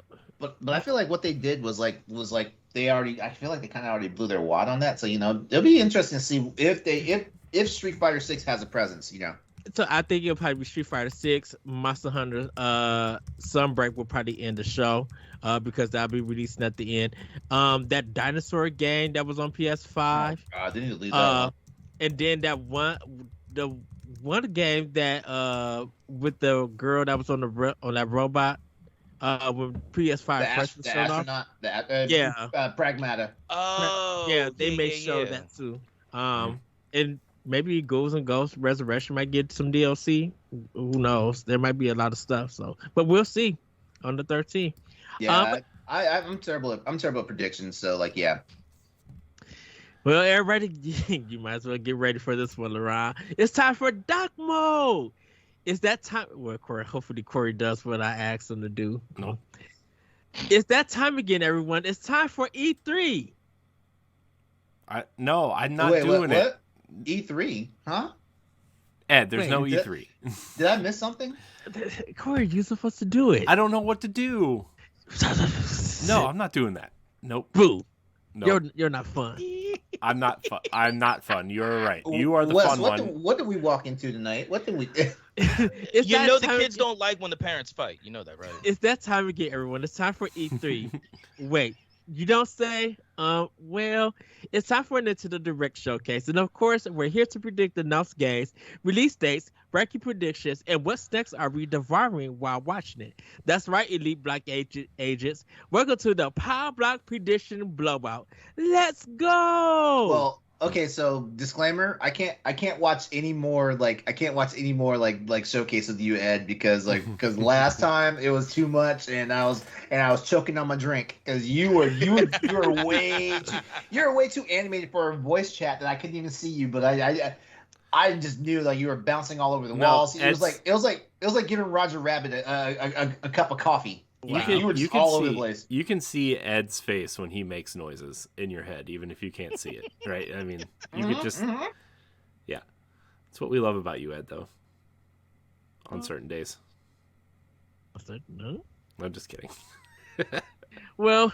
So we're doing a Nintendo Direct here. Okay, yes. So we're getting ready for the Nintendo Direct showcase whenever they announce it or show it, and knowing Nintendo after this live recording, they'll announce it on Tuesday. They'll show it like on that Thursday or something. Yeah. But we're gonna make 3 predictions each on what we probably know what will show, and probably will hope when they show it what we'll see. We're gonna make 3 wacky predictions, but there's a twist to this one. We get to call out someone else's prediction as being sweet. Like that's sweet. I agree with it. Oh no, there's rules to this. You can claim one prediction as being salty, because you don't think it's gonna happen, but it sounds good, but you don't think it's gonna happen. Or you could call it ghost pepper. That is such a hot take that ain't no way in the world that's happening, or we're gonna taste that. That's just a take that's not gonna happen. You mean like every year when Ed predicts Arms 2 is happening and it never does? Hey, you may wait, show he does that? Yes, Wait, he does every that? year. Yes. What? Yes. It's part of my wacky predictions, but. He said last year. No. That last doesn't year. sound like it's a wacky prediction. That sounds like it's a legit prediction. Last year, Got to keep the dream alive. for 2 years, Ed said that Arms 2 is going to come out before Splatoon 3. Hey, I said Sora was going to be a smash because that was a Walt Disney and it showed up. So anything's a possibility really with Nintendo. Heck, we didn't know that we was getting a Metroid Dread game. So anything can happen.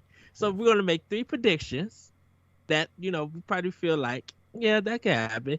We're going to do 3 wacky ones, and then we're going to give our snack that we'll probably be eating during it. So I'm going to start with you, LeRon. Why are you gonna start with me? You start with the worst. You start with the worst Nintendo person on this panel. Because there's a given one that you could literally say for the first prediction. Yeah, the Metroid Prime remake coming in. Yeah. No. Yeah. Really, LeRon? A given?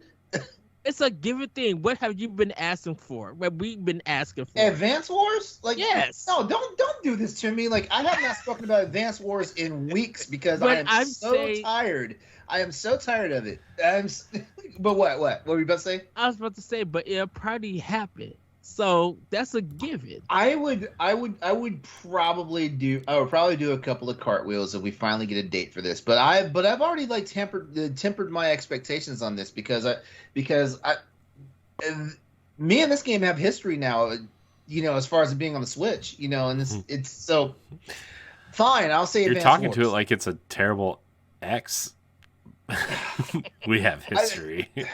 Sometimes Advance Wars calls me at 1 o'clock in the morning. No. It's more like what are you doing? It's more like it's always enticing me to the backseat of the car, and then like it's like, haha, I got you, and slams the door and walks away. Wow. Yeah. So yeah, I'll go ahead and indulge you on this one. Yeah, Advance Wars reboot camp. Hopefully we get a release date on it. If we are getting a release date on it, I'm going to say it's going to be a fall release because I feel like they want to get it out a little bit earlier, not to screw with their because and not so much to screw with the games that are coming out for Christmas and holiday. I feel like any game that if it comes out in holiday, any other games that come out beside it is going to like basically kill its sales. So at this point now, Nintendo has to play the game where it's like, when can we put this out to make sure that it doesn't get squashed by other stuff? Because if the rumored Wind Waker and Twilight Princess stuff is coming out for the holidays, Advance Wars doesn't have a chance, not at all. Okay. Oh no, that's it. That's your one. That's my one. Yeah. Corey, what is your first prediction? I think they're gonna want something to fill that October spot, something big, but also something that isn't going to overpower the rest of the releases this fall. I think one of the Zelda remasters is going to come out in October. I'm putting a start on that. Which one would you say would be the sure win? Would you think it's going to be Twilight Princess? I think it's going to be Wind Waker, to be honest. You think it's going to be Wind Waker? Because I feel like Twilight Princess would be the one, because I feel like everybody's asking for Twilight Princess. No, I'm the only one asking for Twilight Princess, it feels like. I don't think they're going to sell them in a package. Everybody wants them to sell them in a package. They aren't going to sell them in a package. They're Zelda games. They're going to be $60. You're going to pay it, and you're going to like it.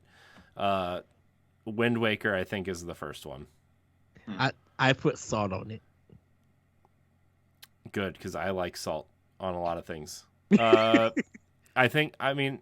you look at Wind Waker. It's been stranded on 2 consoles that nobody bought, right? And it's highly regarded as one of the best Zelda games. And on each of the consoles it was sold on, it was a pretty high seller. So I think you put that thing on Switch, it sells more than Skyward Sword could ever dream of selling. But not quite as much as Breath of the Wild. So that's my prediction. I remember when Skyward Sword got announced, everybody was like, not you. I know. Not you. And then they ended up buying it. But look, they totally did what I told them to do when Ed and I started this podcast. They put the sword movements on the right stick and made it playable on a controller. So I still haven't been in any hurry to get it. Okay, Wes, what is your first prediction? So speaking of Breath of the Wild, I'm going to go ahead and say Breath of the Wild 2. I think we're going to get some gameplay. They already said that the game is, we're not going to get the full game until next year. They already said 2023. So, and they keep on throwing little things at us about like, hey, we're working on it. We're working on it. Don't worry, it's coming. I think we might actually get to see something for the first time. At this point, I was going to say it's time for a gameplay trailer. A title. A title would also be nice too. Yeah. But they just can't tease us with a title though. Like they can't. They got to show a little bit of gameplay at this point. I wonder since they delayed it. Like, if E3 was happening, I bet a title would happen at E3, but I bet they reveal the title at the Game Awards this year. Yeah. Which would be awful to wait that long for a title, but I mean, it'd be worth watching the Game Awards. I mean, they said the title is like, it has a lot of spoilers for the narration of the story, so that's what I've heard, at least. So I don't know. Maybe I'm just making it all up. So for me, I think they're going to show Xenoblade Chronicles 3, but I think they're going to actually announce that collector's edition, and it's going to go live that day. A collector's edition of what? Xenoblade Chronicles 3. It's only available through the Nintendo store. You have to be an NSO subscriber. Yeah. Wow, So Ed, that prediction was like Michael Jordan playing a bunch of middle school kids. Good job. I'm being safe till I get to my wacky ones. Michael Jordan now, Michael Jordan in his prime. Either one, still. Either one. Those kids have a chance to kick him in his shins. Well, it's predictions that we probably wouldn't know that will show up. So, okay, LeRon, back to you. What is your second prediction? My second prediction is, you know what? Platinum Games needs a little bit of a redemption arc here. You know, like if they're not leaving Nintendo just yet, they need to bring Astral Chain 2. They need to bring it. That was what I was actually going to say before you forced me to say Advance Wars, because I don't know. I think you like to see me suffer, but no. But no, like my legitimate pick is Astral Chain 2. Like I actually enjoyed Astral Chain. Like I feel like it's one of the solid games that Platinum has done and stuff like that. And like if it is like a legit Nintendo title, because I think Nintendo does own the rights to them and stuff like that. Yeah, they can't go wrong. They can't go wrong making a sequel to that, because I enjoyed the first one. All right, Corey, what's your second prediction? I think that as much as I want it to be in the entire trilogy, I think the Metroid Prime 1 remake is real. I bet they put it out this fall, and I bet that is something that they point to and really say, hey, look, we're sorry we're taking so long on Metroid Prime 4. I bet we get some sort of trailer for Metroid Prime 4 also, with this announced on the back end of the trailer. That's my prediction. We see Metroid Prime 4 trailer for the first time. At the end of the trailer, whoever's producing this game or whatever, they come out and say, hey, hello, I'm Japanese executive for Nintendo. We are sorry we're taking so long on Metroid Prime 4, but we have another announcement for you to hold you over. And then they do the little snap thing, which none of them snap right. And they do like this weird, I know, like twist snap thing, and it really bugs me, but it's fine. It's fine. And then they show a Metroid Prime remake. I would be hyped for Metroid Prime for Metroid Prime remake, or just remake, remaster. Well, remaster. They're not going to remake it. Yeah. I would be hyped for it though. Hi, Pastor. Right. That was not a racist accent. I was making fun of the translator in the Nintendo Directs. Come on. That guy. That guy does leave a lot to be desired. Man, that translator for the Directs. Yeah.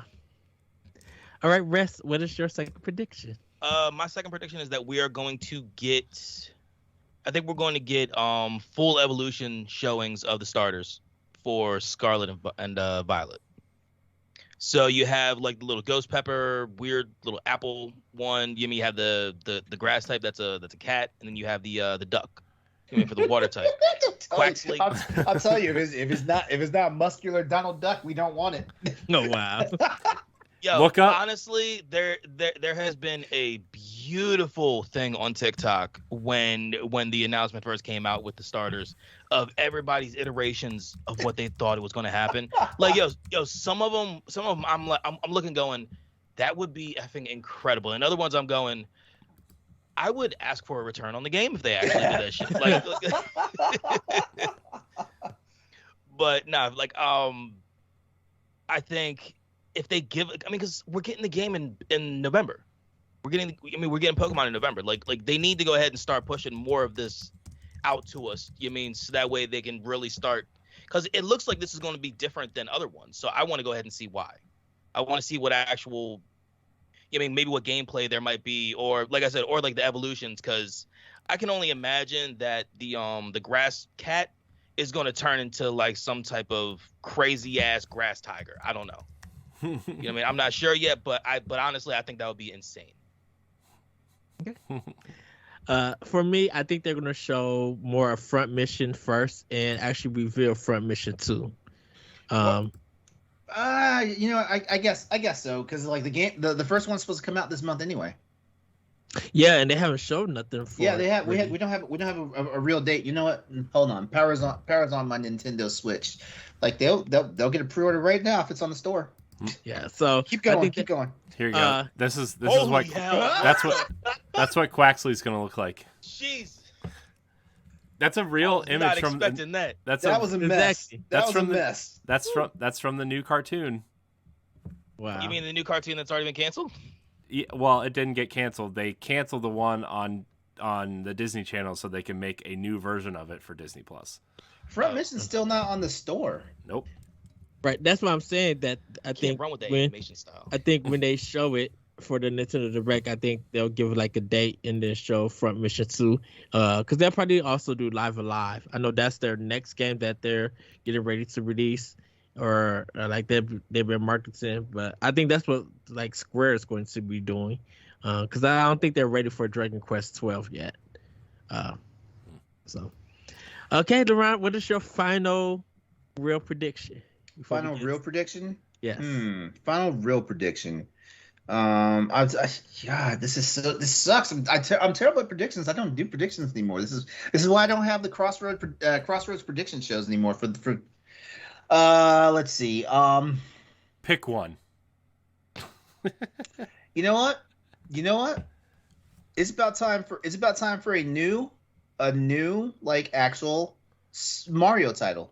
And when I say a Mario title, I don't mean one of the offshoots. I mean it's time for a new Mario title, because the last Mario title we got was the last two Mario titles we got were technically like rehashes. It's time for a new one. Mm-hmm.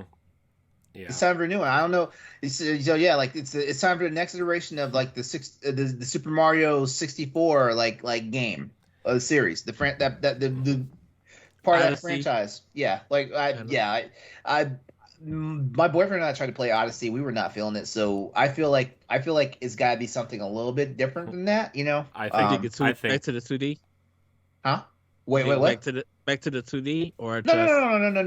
I like the Mario 3D, like the Super Mario 64. Like I like, with the exception of the ones that made me seasick and the Mario Galaxy ones. So yeah, like I like for the most part most of them until Odyssey came out, you know.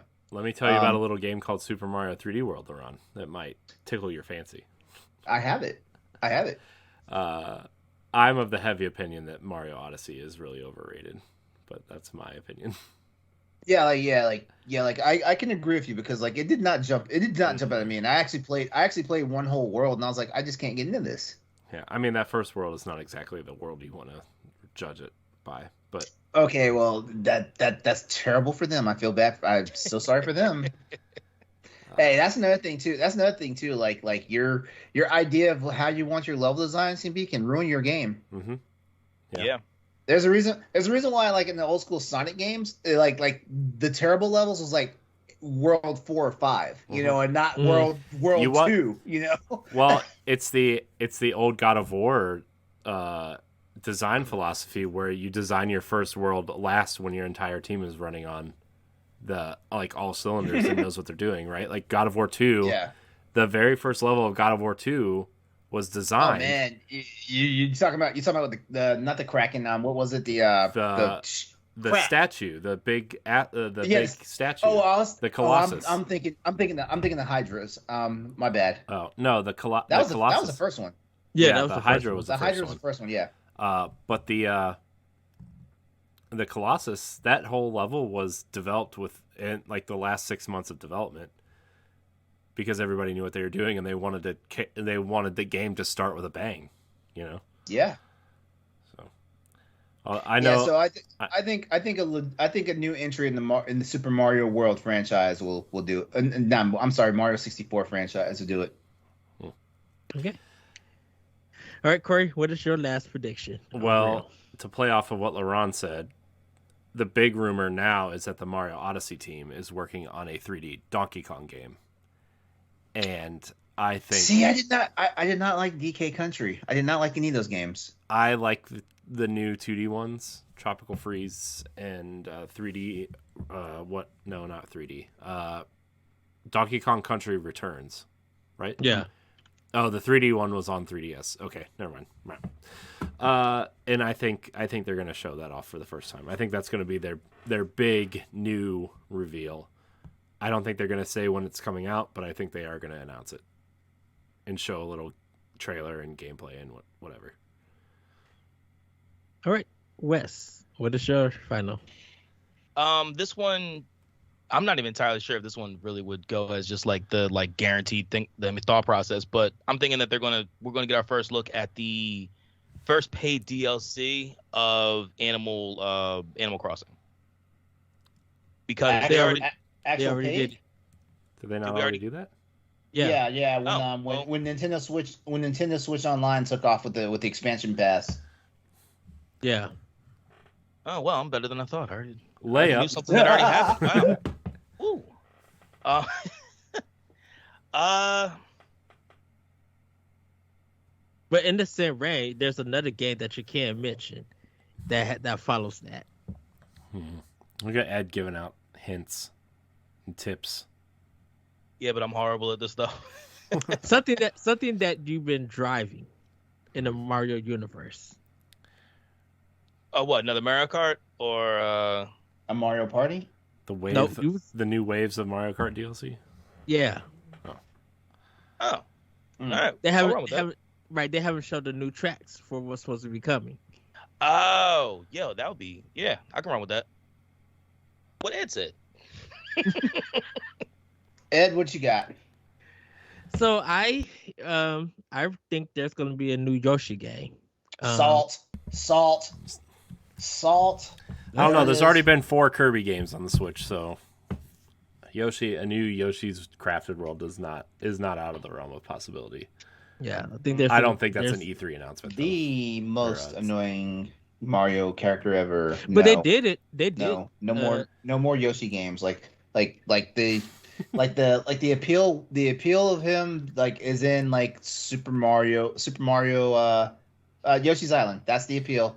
And that's it. That's the only one I can play. LeRon, what if Monster Hunter Rise Sunbreak, the secret Elder Dragon, was just a giant Yoshi that you had to slay?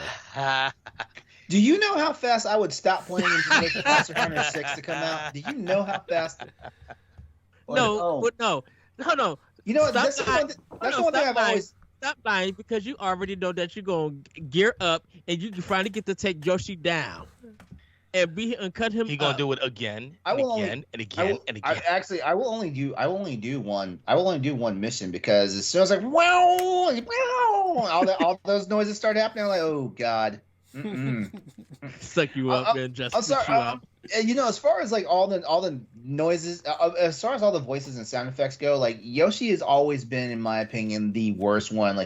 It's in my opinion, and the Toads, they're like nails on a chalkboard, but Yoshi is just a whole new level.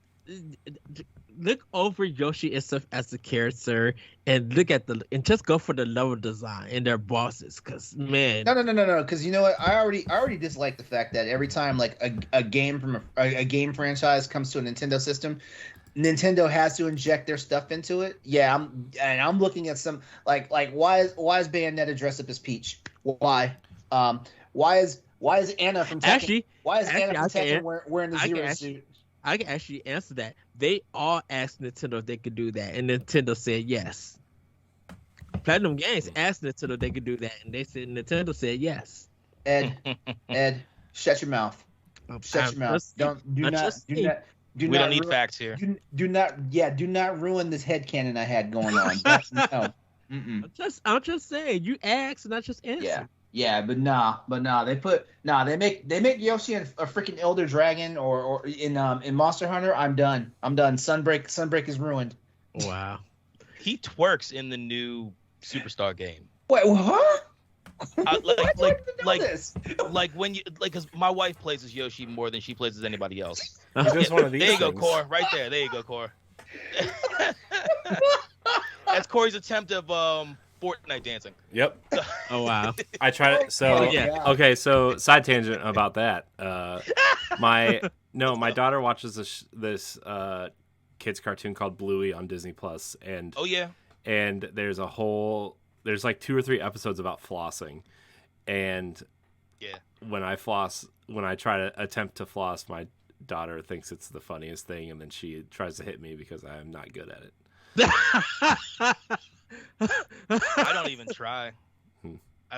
I know I'm not gonna get it, but I love that damn show. That show is I know fantastic. Bluey's amazing. Sometimes I sit there and watch it. Like when she leaves the room, I'll sit there and watch another 2 or 3 episodes by myself. I was just talking about that with some parents yesterday. All right. I wish LeRon. they would make like an adult version of Bluey, where like it's from the parents' perspective, not like a like a weird, creepy version, but like just like something that like.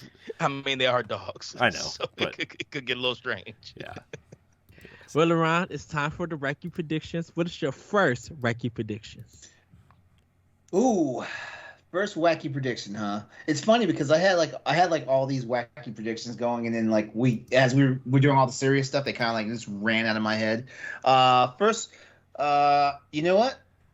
This is wacky, but there's also probably a little bit of truth into it. I would not be surprised if because it seems like Blizzard has kind of a decent relationship with Nintendo. Mhm. I would not be surprised if StarCraft game shows up on the Switch. StarCraft Ghost.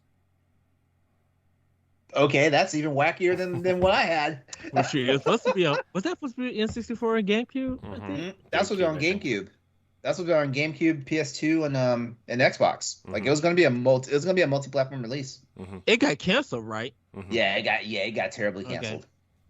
Although Mike Ibarra did say never when they said, now that you have Microsoft money, are you gonna bring back could you hate StarCraft Bluey? Ghost? I know, I saw that. I'm ignoring that sentence. It's fine. I'm ignoring it. Just ignore it. It's fine. I'm trying. Okay. Corey, what is your first wacky prediction? I don't know. I think I had one and then I just lost it. See, same problem I had.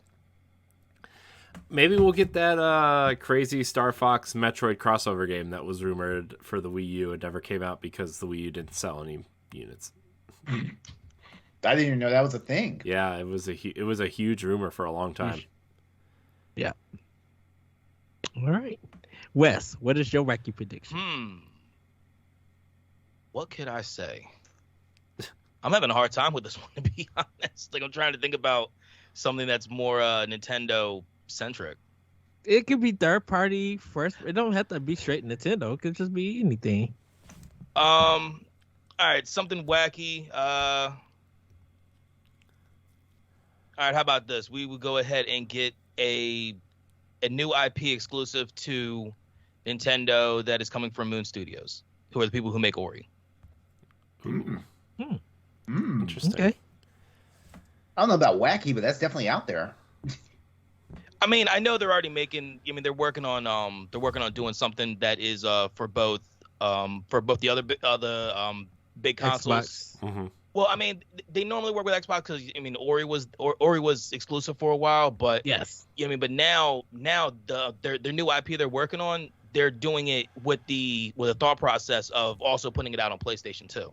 Mm-hmm. So, I'm just throwing a ball out there in the air, just saying, because honestly, it would be cool to go ahead and see a really really neat artistic style like that. That's fine. On the Switch. That's fine.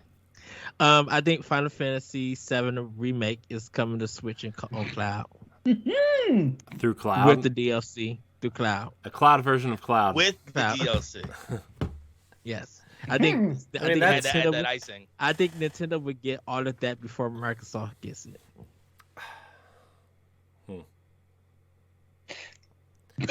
Didn't Microsoft You already do- have the Final Fantasy No. remake? No, No. Like it looks Everybody it looks like it's staying on Sony and PC. Okay. I thought I saw it on Game Pass. All right. Ed, that is pretty wacky. But the simple fact is, like Nintendo ran square away with Final Fantasy VII.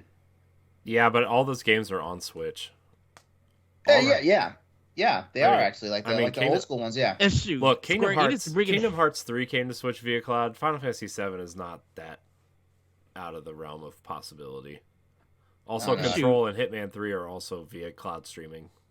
and shoot, and Square brought a lot of RPGs to Switch, so I mean, Square has a better relationship with Nintendo than they do with Xbox. To be True. fair. Sure. LeRon, what is your second wacky prediction? My second wacky prediction. For Nintendo Direct for the summer, my next wacky prediction. Oh man, see now here's the part where Corey's gonna have to edit out dead space. Dead Space coming to Switch. There we go. The Dead Space trilogy will be coming to Switch. It'll be coming as a Switch exclusive because it will only be on the Switch. Well, I mean, EA did say they had 7 games in production for Nintendo, and they haven't finished. I doubt it's Dead Space. They're gonna give you 2 sports titles. And a Yeah, couple right. of, They barely give us one sports title. Right. They're just like, oh, file save as FIFA 23. Okay, here we go. That would be crazy though. The Dead Space remake, gets a Switch port. That would be crazy. I actually don't think the originals is that far fetched either, though. No, it's not. As a matter of fact, I feel like the architecture of the Switch could definitely handle Dead Space 1, 2, and 3. I think they would do it like a bundle. Like I think they would package It would be a trilogy. It would be like no. This is EA we're talking about. It's gonna be. They put Mass Effect out in a trilogy. They took a chance on that one. They need to jumpstart in their budget for Mass Effect 4. That's why they did that. Okay. Still not Because remember we got a Mass Effect 4 announcement before we got an official that excuse me, sir. remaster. It's called the next Mass Effect, and it's technically the 5th game. So. I know. Like Nobody wants to talk about Andromeda. You're talking. It's like when people are saying God of War Ragnarok is God of War 2, and it really bothers me. It's like, no, right. See, you're the one that's being anal. It It's bothers 5. me. Excuse me. Anyways, sorry. Corey, what is your And let me tell you, Ed. second wacky? Remember this little series on GameCube called Donkey Konga? Where it came with the little bongo drums, right? Came with a unique game that you could play the bongo drums and play Donkey Kong and whatever. Yes. Nice. Look at this Oh guy. snap! I'm telling you, I have a couple sets of those in my basement as well. Courtesy of my co-host. So I bet we get Donkey Konga 3, but it's not a bongo drum. You just have to wave around the Joy-Cons like an idiot. Just like the Taiko Drum Master game that came to Switch as well. You think that prediction is something? I got one for you. All right, Wes, what is your second prediction? My second prediction is we actually get some type of like character updates on the new Mario Brothers Superstar game, the party game, because honestly it looks like nothing is going to be coming there when it comes down to like characters to be able to play, like because all you have is Mario, Luigi, Peach, Daisy, Rosalina, Donkey Kong. Shit, I just had them all in my head too. You have Birdo. I mean, because you only have like a set of like 8 or 10, and that's it. I mean, like there's no other spaces to go ahead and like show that they're going to have more. So that's my prediction is that we're actually going to get something. All right. My second one is Soul Calibur 2 HD coming to Switch, and it's going to be released that day. And I bet it's not Link. I bet it's the Heihachi version, which is the updated version they Oh, released. no. It's the version they released on Xbox and PlayStation 3. Don't nobody want that questionable content version if they don't give us the first. HD version. Wait. I thought it was Spawn for the Xbox. It was, but the HD versions, the HD Oh, they version, got Heihachi? they got re-released. Soul Calibur 1 and 2 got re-released as And it was standalone, Heihachi. like Xbox Live Arcade versions, and it was just Heihachi. There was no special character. Okay. Yeah, because it was a license thing. They lost the rights. They lost the rights to Spawn. Mm-hmm. Right. So, But I think with the Switch version, because Namco has worked with Nintendo, of course, we know Smash and stuff, that they'll keep the Link one in, and it's just be really polished up for it. So that's my second prediction. LeRon, your final wacky prediction. My final wacky prediction. Get ready, because Corey mentioned it with a music game, and I'm going there. Beat Saber coming to Switch. Oh my god, I would love that. That'd be awesome. No VR headset required because Nintendo does not want people to like start looking for Labo kits. I was gonna say they have a VR Labo kit that you can make. Right. Yeah, exactly. Yeah. Is anyone gonna give them a suite or? That'd be cool though. I would totally play. Actually, Saber Beat Saber. Yeah, Beat Saber can be done. Yeah, that would be awesome. I would love that. Yeah, Beat Saber. Is it only it's only on Quest. Oculus. It's only PlayStation has it too. Does it? Okay. PS5 has it. Oh yeah. Yeah, my friend's wife plays it. No, I'm sorry, PS4. I'm sorry, PS4, not PS5. Okay.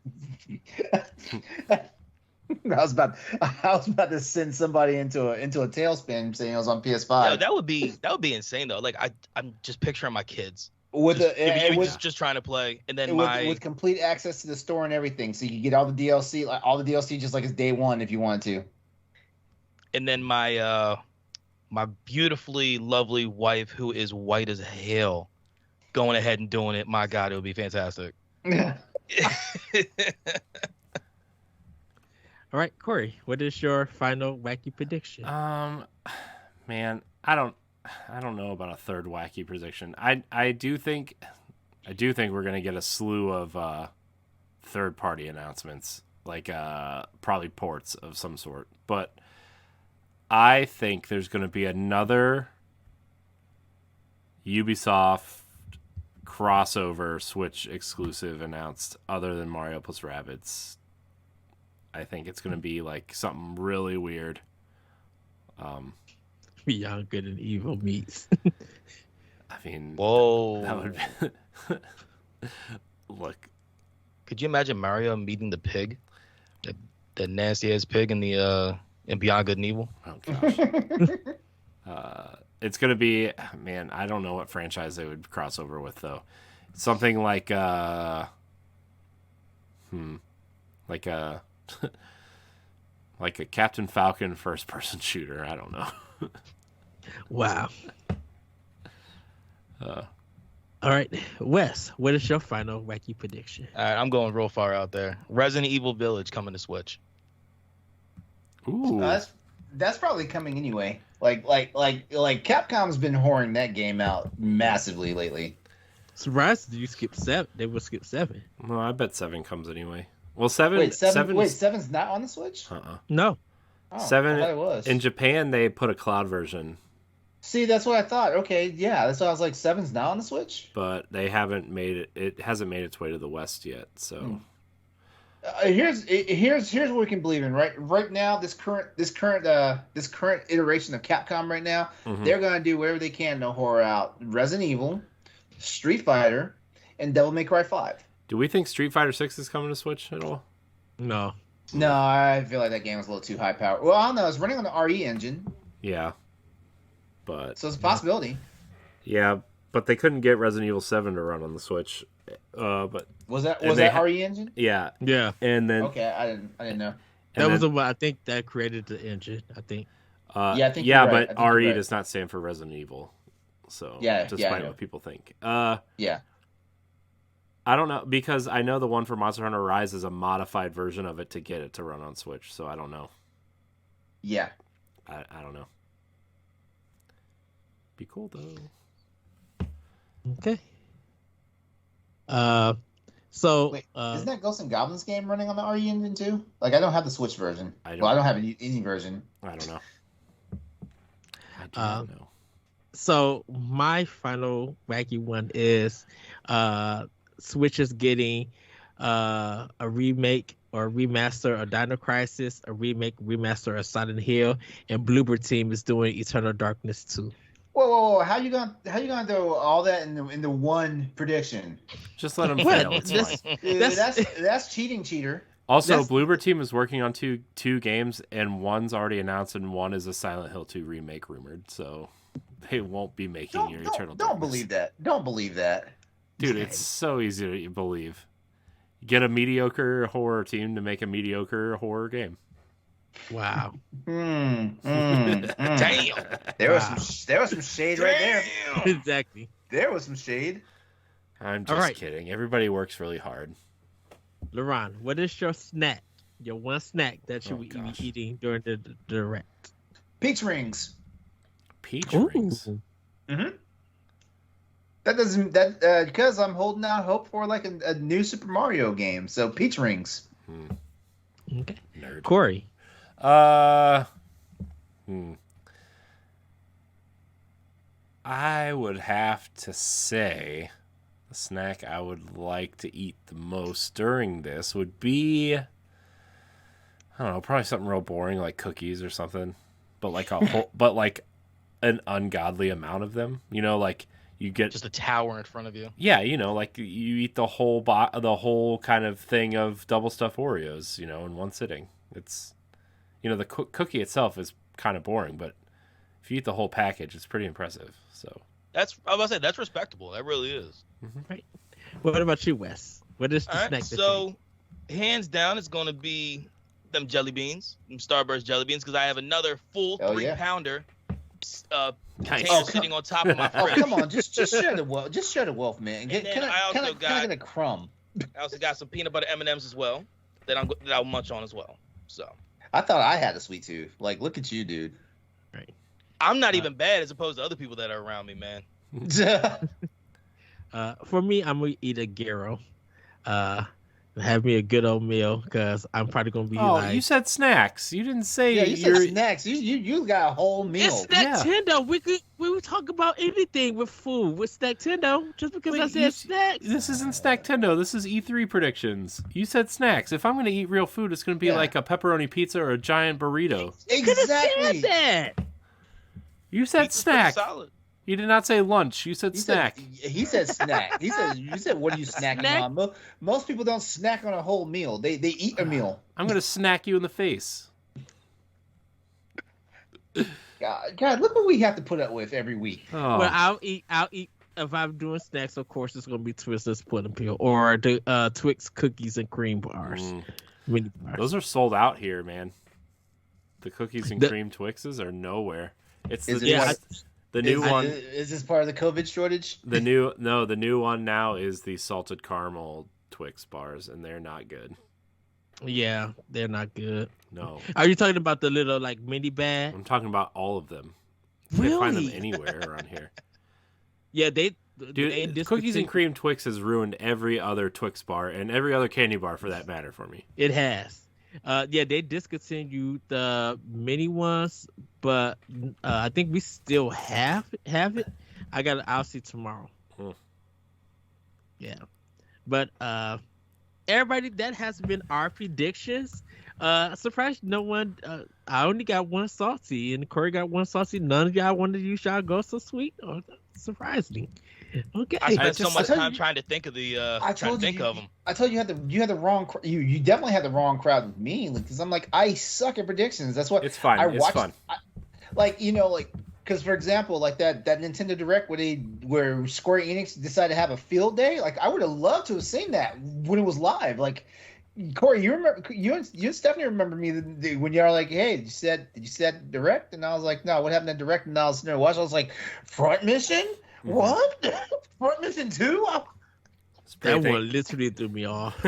Front Mission 2 has never been Front Mission 1 and 2 have never been in the States, right? But Austin up here like trying to play these games. Like I imported those games can't speak a lick of Japanese and whatnot.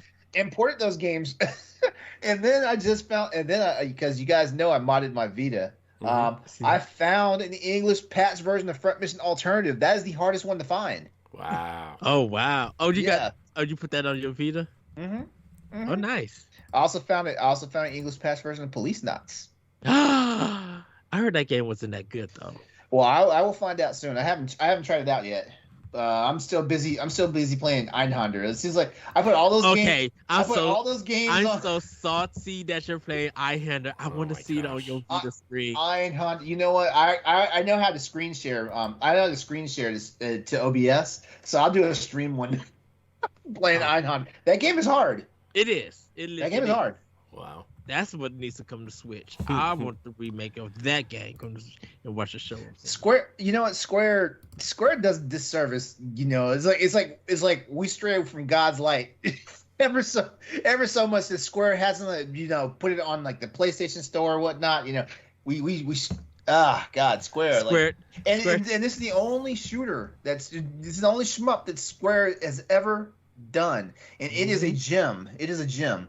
Yep. But here's a quick little bit of trivia for you. The Estrella fighter shows up in Kingdom Hearts 3, as well as one of the bosses shows up in Kingdom Hearts 3 in the gummy section. Oh, nice. Yeah. Well, everybody, it's time for Play with Power. Oh, I just kind of said I was already playing 900. Nah, I'm playing for 900. Well, I'm gonna go first. Play with Power. Been playing more Shadow of the Tomb Raider on Series X. Just man, it looks so good on Series X, and I love that the 60 frames per second on it. It's really fast. Like man, it's just great all around. I cannot wait till I finish that game and then jump into Rise and then jump into the first one. I was gonna do. Why are you going backwards? I'm going back. I think I'm going backwards because I started with Shadow, and I was just like, dang. That's kind of bizarre. Shadow's awesome though. It is, but I think it's just like I already did 1, 2, and 3 on Xbox on one. I just feel like popping it in and then just playing whatever with it and everything. So last but not least, Just Shapes and Beats. I've been playing on Switch. Man, once again, great music, great house music. Oh my gosh, dude! When I went to PAX and like they had the Just Shapes and Beats thing up, like it was just this whole kind of screen setup where like they were playing the game on this giant screen, but like the music was so loud, it was insane. Yeah, that game you cannot play without the music. You literally need to hear it. But I'm just gonna keep it right there. That's from what I play.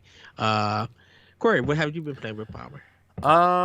I've been playing on Switch. I've been playing Super Perils of Baking, which is a 2D platformer. How is that? It's super fun. It's kind of weird, but also really fun. It has a lot of, I would say, late NES, early Super Nintendo platforming kind of homages to it. It has minecart levels like Donkey Kong. It's got a world map like Mario 3. It's definitely challenging when you get later in the game, but it's still super fun. It's only $10. It's definitely worth it, I think. I would, if you are a platforming fan, I would check it out. It's fun. I've also been trying to finish up Super Mario 3D World without looking up anything in a guide, and I'm about to just say, nope, I only have 2 levels left to go. I need to get those 6 stars so I can just move on. But other than that, I've been playing a lot of Assassin's Creed Odyssey. It's sucked up my entire free time the last week and a half. I think I'm like 65 hours in now. I've found the entrances to both DLCs. I'm waiting till I finish kind of like the main game. But right now, it's just I'm clearing out the islands. I'm clearing out all the side quests on the islands, leveling up. and it's fun. I think of this new trilogy. I know Origins just hit Game Pass, but I think of the new trilogy of Origins, Odyssey, and Valhalla. I think Odyssey is far and away the best. So I feel like I need to start Origins again and just go through the main game and finish it. Well, Ed, I have news for you. It's on Game Pass, and it just got an Xbox Series X patch. So it runs at 4K 60, and nice. Yeah. So on the game physically. I actually thought about re-downloading Origins and just seeing how it plays. I might do that. And then, last but not least, just been chipping away at Destiny, and I don't know. This new season is not really doing it for me for some reason. I don't know if I'm just so burned out on Destiny from playing it for so long, but it's just, I don't know. The dungeon is cool. We did the dungeon this past weekend. We didn't finish it, but we did it. The mechanics of the dungeon are cool. And I would definitely play that like once a week and stuff, but like Iron Banner was this week, and Rift was the game mode that they chose to replace Control with, and it just really just didn't do it for me. Rift is kind of like capture the flag, essentially. And Control is just like there's 3 points on a board, and whoever controls more zones gets more points per kill. It's like domination. Yeah. Call of Duty. Yeah. But yeah, Iron Banner didn't do it for me. This new seasonal event is not very good. The story is interesting, but you have to play the seasonal event to progress the story, and I don't know. I just watch cutscenes or something later. Just watch Bife lore videos later. But his videos are so good. I know. If you want some real deep Destiny lore, go watch My Name is Bife. Some of them are like an hour or two long, but still really good. What? I've been down this rabbit hole of lore. Like I'm doing Metal Gear Solid. I'm doing like I'm literally like on Metal Gear Solid 3 right now. Yeah. Oh, nice. Well, LeRon, what have you been playing with Power? Actually, I'm back on the Mass Effect train. I don't know. Like I got super bored one night, and I was like, you know what? I'm gonna jump back into the Legendary Edition. So I'm playing. So I'm on Mass Effect 1, and I decided not to start over, even though like I had to go back and talk to a few people. but I just rescued Liara. So like yeah, I'm well on my way to like punching Saren in his smug face. Oh, you're playing Mass Effect 1 again? Yeah, Mass Effect 1. Yeah, because well, I mean, I gotta. Well, honestly, like I really just want to jump right into Mass Effect 3. Yeah, I thought you were doing Mass Effect 3 for standard def. Technically, I did Mass Effect 2 for standard def and hadn't even played it. Wow. Well, no. I mean, I played the trilogy, of course, but I mean, you know, I'm currently not in Mass Effect 2. As a matter of fact, I'm trying to like run my way through it, but so I don't know why I volunteered for a podcast tonight. Yeah. So weird about the Legendary edition. Oh, that would have been my wacky prediction too. Like Mass Effect Legendary Edition finally come to Switch. It's been rumored for like a year. Mm-hmm. That would be wild. They said they would have to. They said they would have to do a lot of work to get it to run on the hardware. But look, if The Witcher can run on the Switch, anything can run on the Switch. I feel like you know what, here's my take on that. I feel like CD Projekt Red put a little too much time into getting The Witcher on every freaking platform and didn't put enough time into making sure Cyberpunk ran right on base systems. Wow. That's all I'm saying. I mean, did they officially cancel like The Witcher? The Witcher next gen ports are still coming, right? Yep, this fall. I think they announced it. Yeah. They announced a release date for those, but I don't know. They got their eyes on the wrong prize. I think The Witcher is their cash cow, and they know it. It is. It is. The fact that those updates are free are just incredible. I'm gonna hate to think that CD Projekt Red's one-trick pony is gonna be The Witcher. I really hate that. Hey, Rockstar did it with Grand Theft Auto. For a time. Really. No. What are you talking about? Red Dead? They have Red Dead. before they went into those games, it was kind of they did other games before right. that, But when they were after Grand Theft Auto 3 came out, Grand Theft Auto was like their cash cow because they went from 3 to San Andreas, no 3 to Vice City. San Are you Andreas. forgetting about State of Emergency and Max Payne and Bully and Max Payne was Red Dead Revolver, which is you the talk first about game Max nobody Payne remembers. all the time, Ed. You talk about Max Payne. I talk about Max Payne 3. You're also forgetting about the classic Bungie developed, Rockstar published PS2 exclusive Oni. Ooh. I thought that was PS1. Nope, PS2. That's PS2. That was a launch title. Yep. What was the one? I thought Bungie did one for PS1. No. You mean the Grand Theft Auto games from PS1? No. God, No, remember I those? thought Oni was on PS1 No, because Oni it was was like PS2 like a month or two after launch, and then Microsoft bought them to do Halo. Yeah, Oni. Yeah. that. Interesting. Yeah, that's pretty much it. Knowledge. All right, Wes, close out the show. What have you been playing with Power?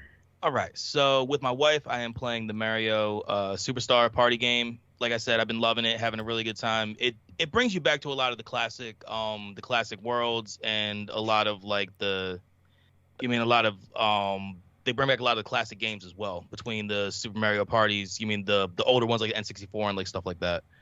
What I've been throwing down in the studio, basically I've just been playing MLB The Show on Xbox on Game Pass, just because it's the way I kind of I pass time when I edit. You know what I mean? Because I need something to do while I'm listening to me and the mother two crackheads talk. So, but nothing really. I just finished Horizon Forbidden West, so I need to go back to that. You know what I mean? So from there, I don't really know what else I'm jumping into yet on PlayStation. How did you feel about Horizon? I felt the end was lackluster.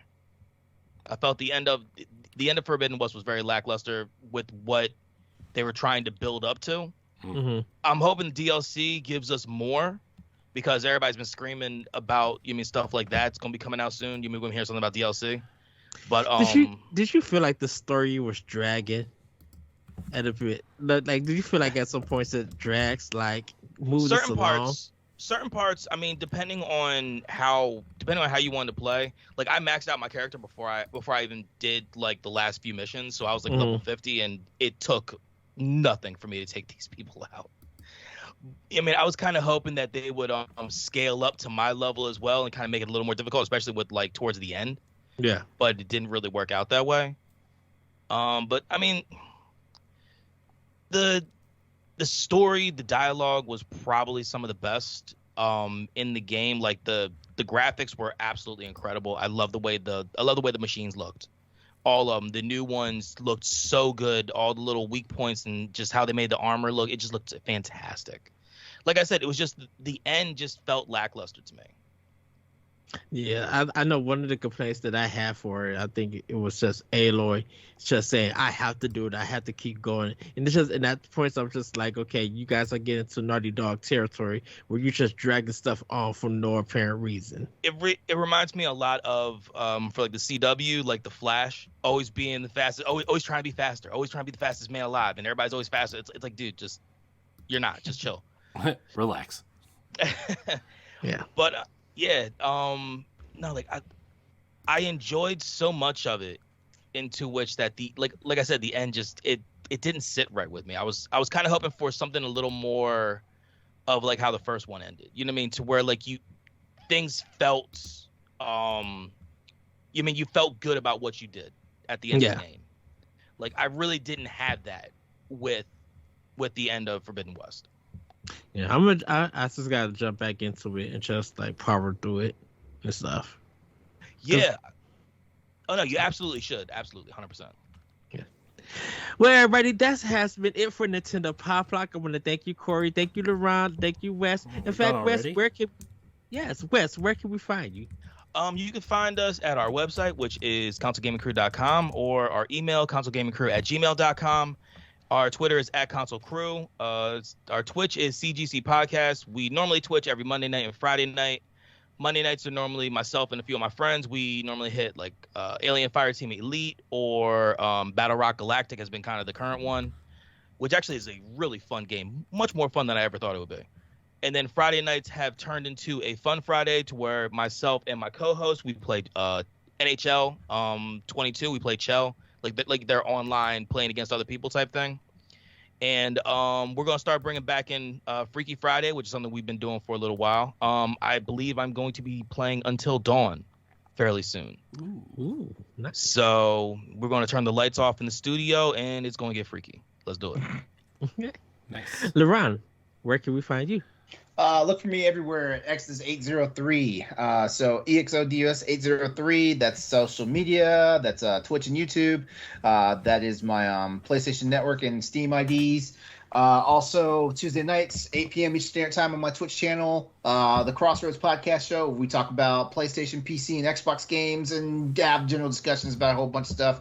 And then do not forget, Wednesday nights, it's Boss Rush night. Boss Rush Podcast. And then patrons, we do our recordings of Boss Rush After Dark that night too. So yeah, be on the lookout for all that. I have fun. We all have fun.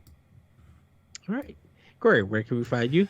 You can find me on Twitter and Instagram at IamCoreyNHD. You can find me hosting the Boss Rush podcast. You can find me on PowBlock and PowBlock Expansion Pass. You can find me on Standard Definition, After Dark, pretty much wherever I'm needed at this point. You can find me somewhere doing something. Everywhere. Corey is everywhere. I am everywhere. Corey is everywhere. That's my new Twitter. Wow. You guys can find me on Twitter at that retro code and on Instagram at that retro code. You can also find me on Discord. You can check out Nintendo Pop Block on Mondays live and on Wednesdays for recorded shows if you missed it. And check it also in audio form on your favorite podcast of choice. Check out Optional Opinion on SoundCloud. And yes, everybody, that is going to be the show. Like I said, we're waiting for this Nintendo Direct to happen. Thank you, LeRon. Thank you, Wes. Thank you, Corey. Everybody, have a great week. Have a great weekend. And we'll see you next time on Nintendo Pop Block. Bye, everybody. Woohoo! Have a good night. See y'all.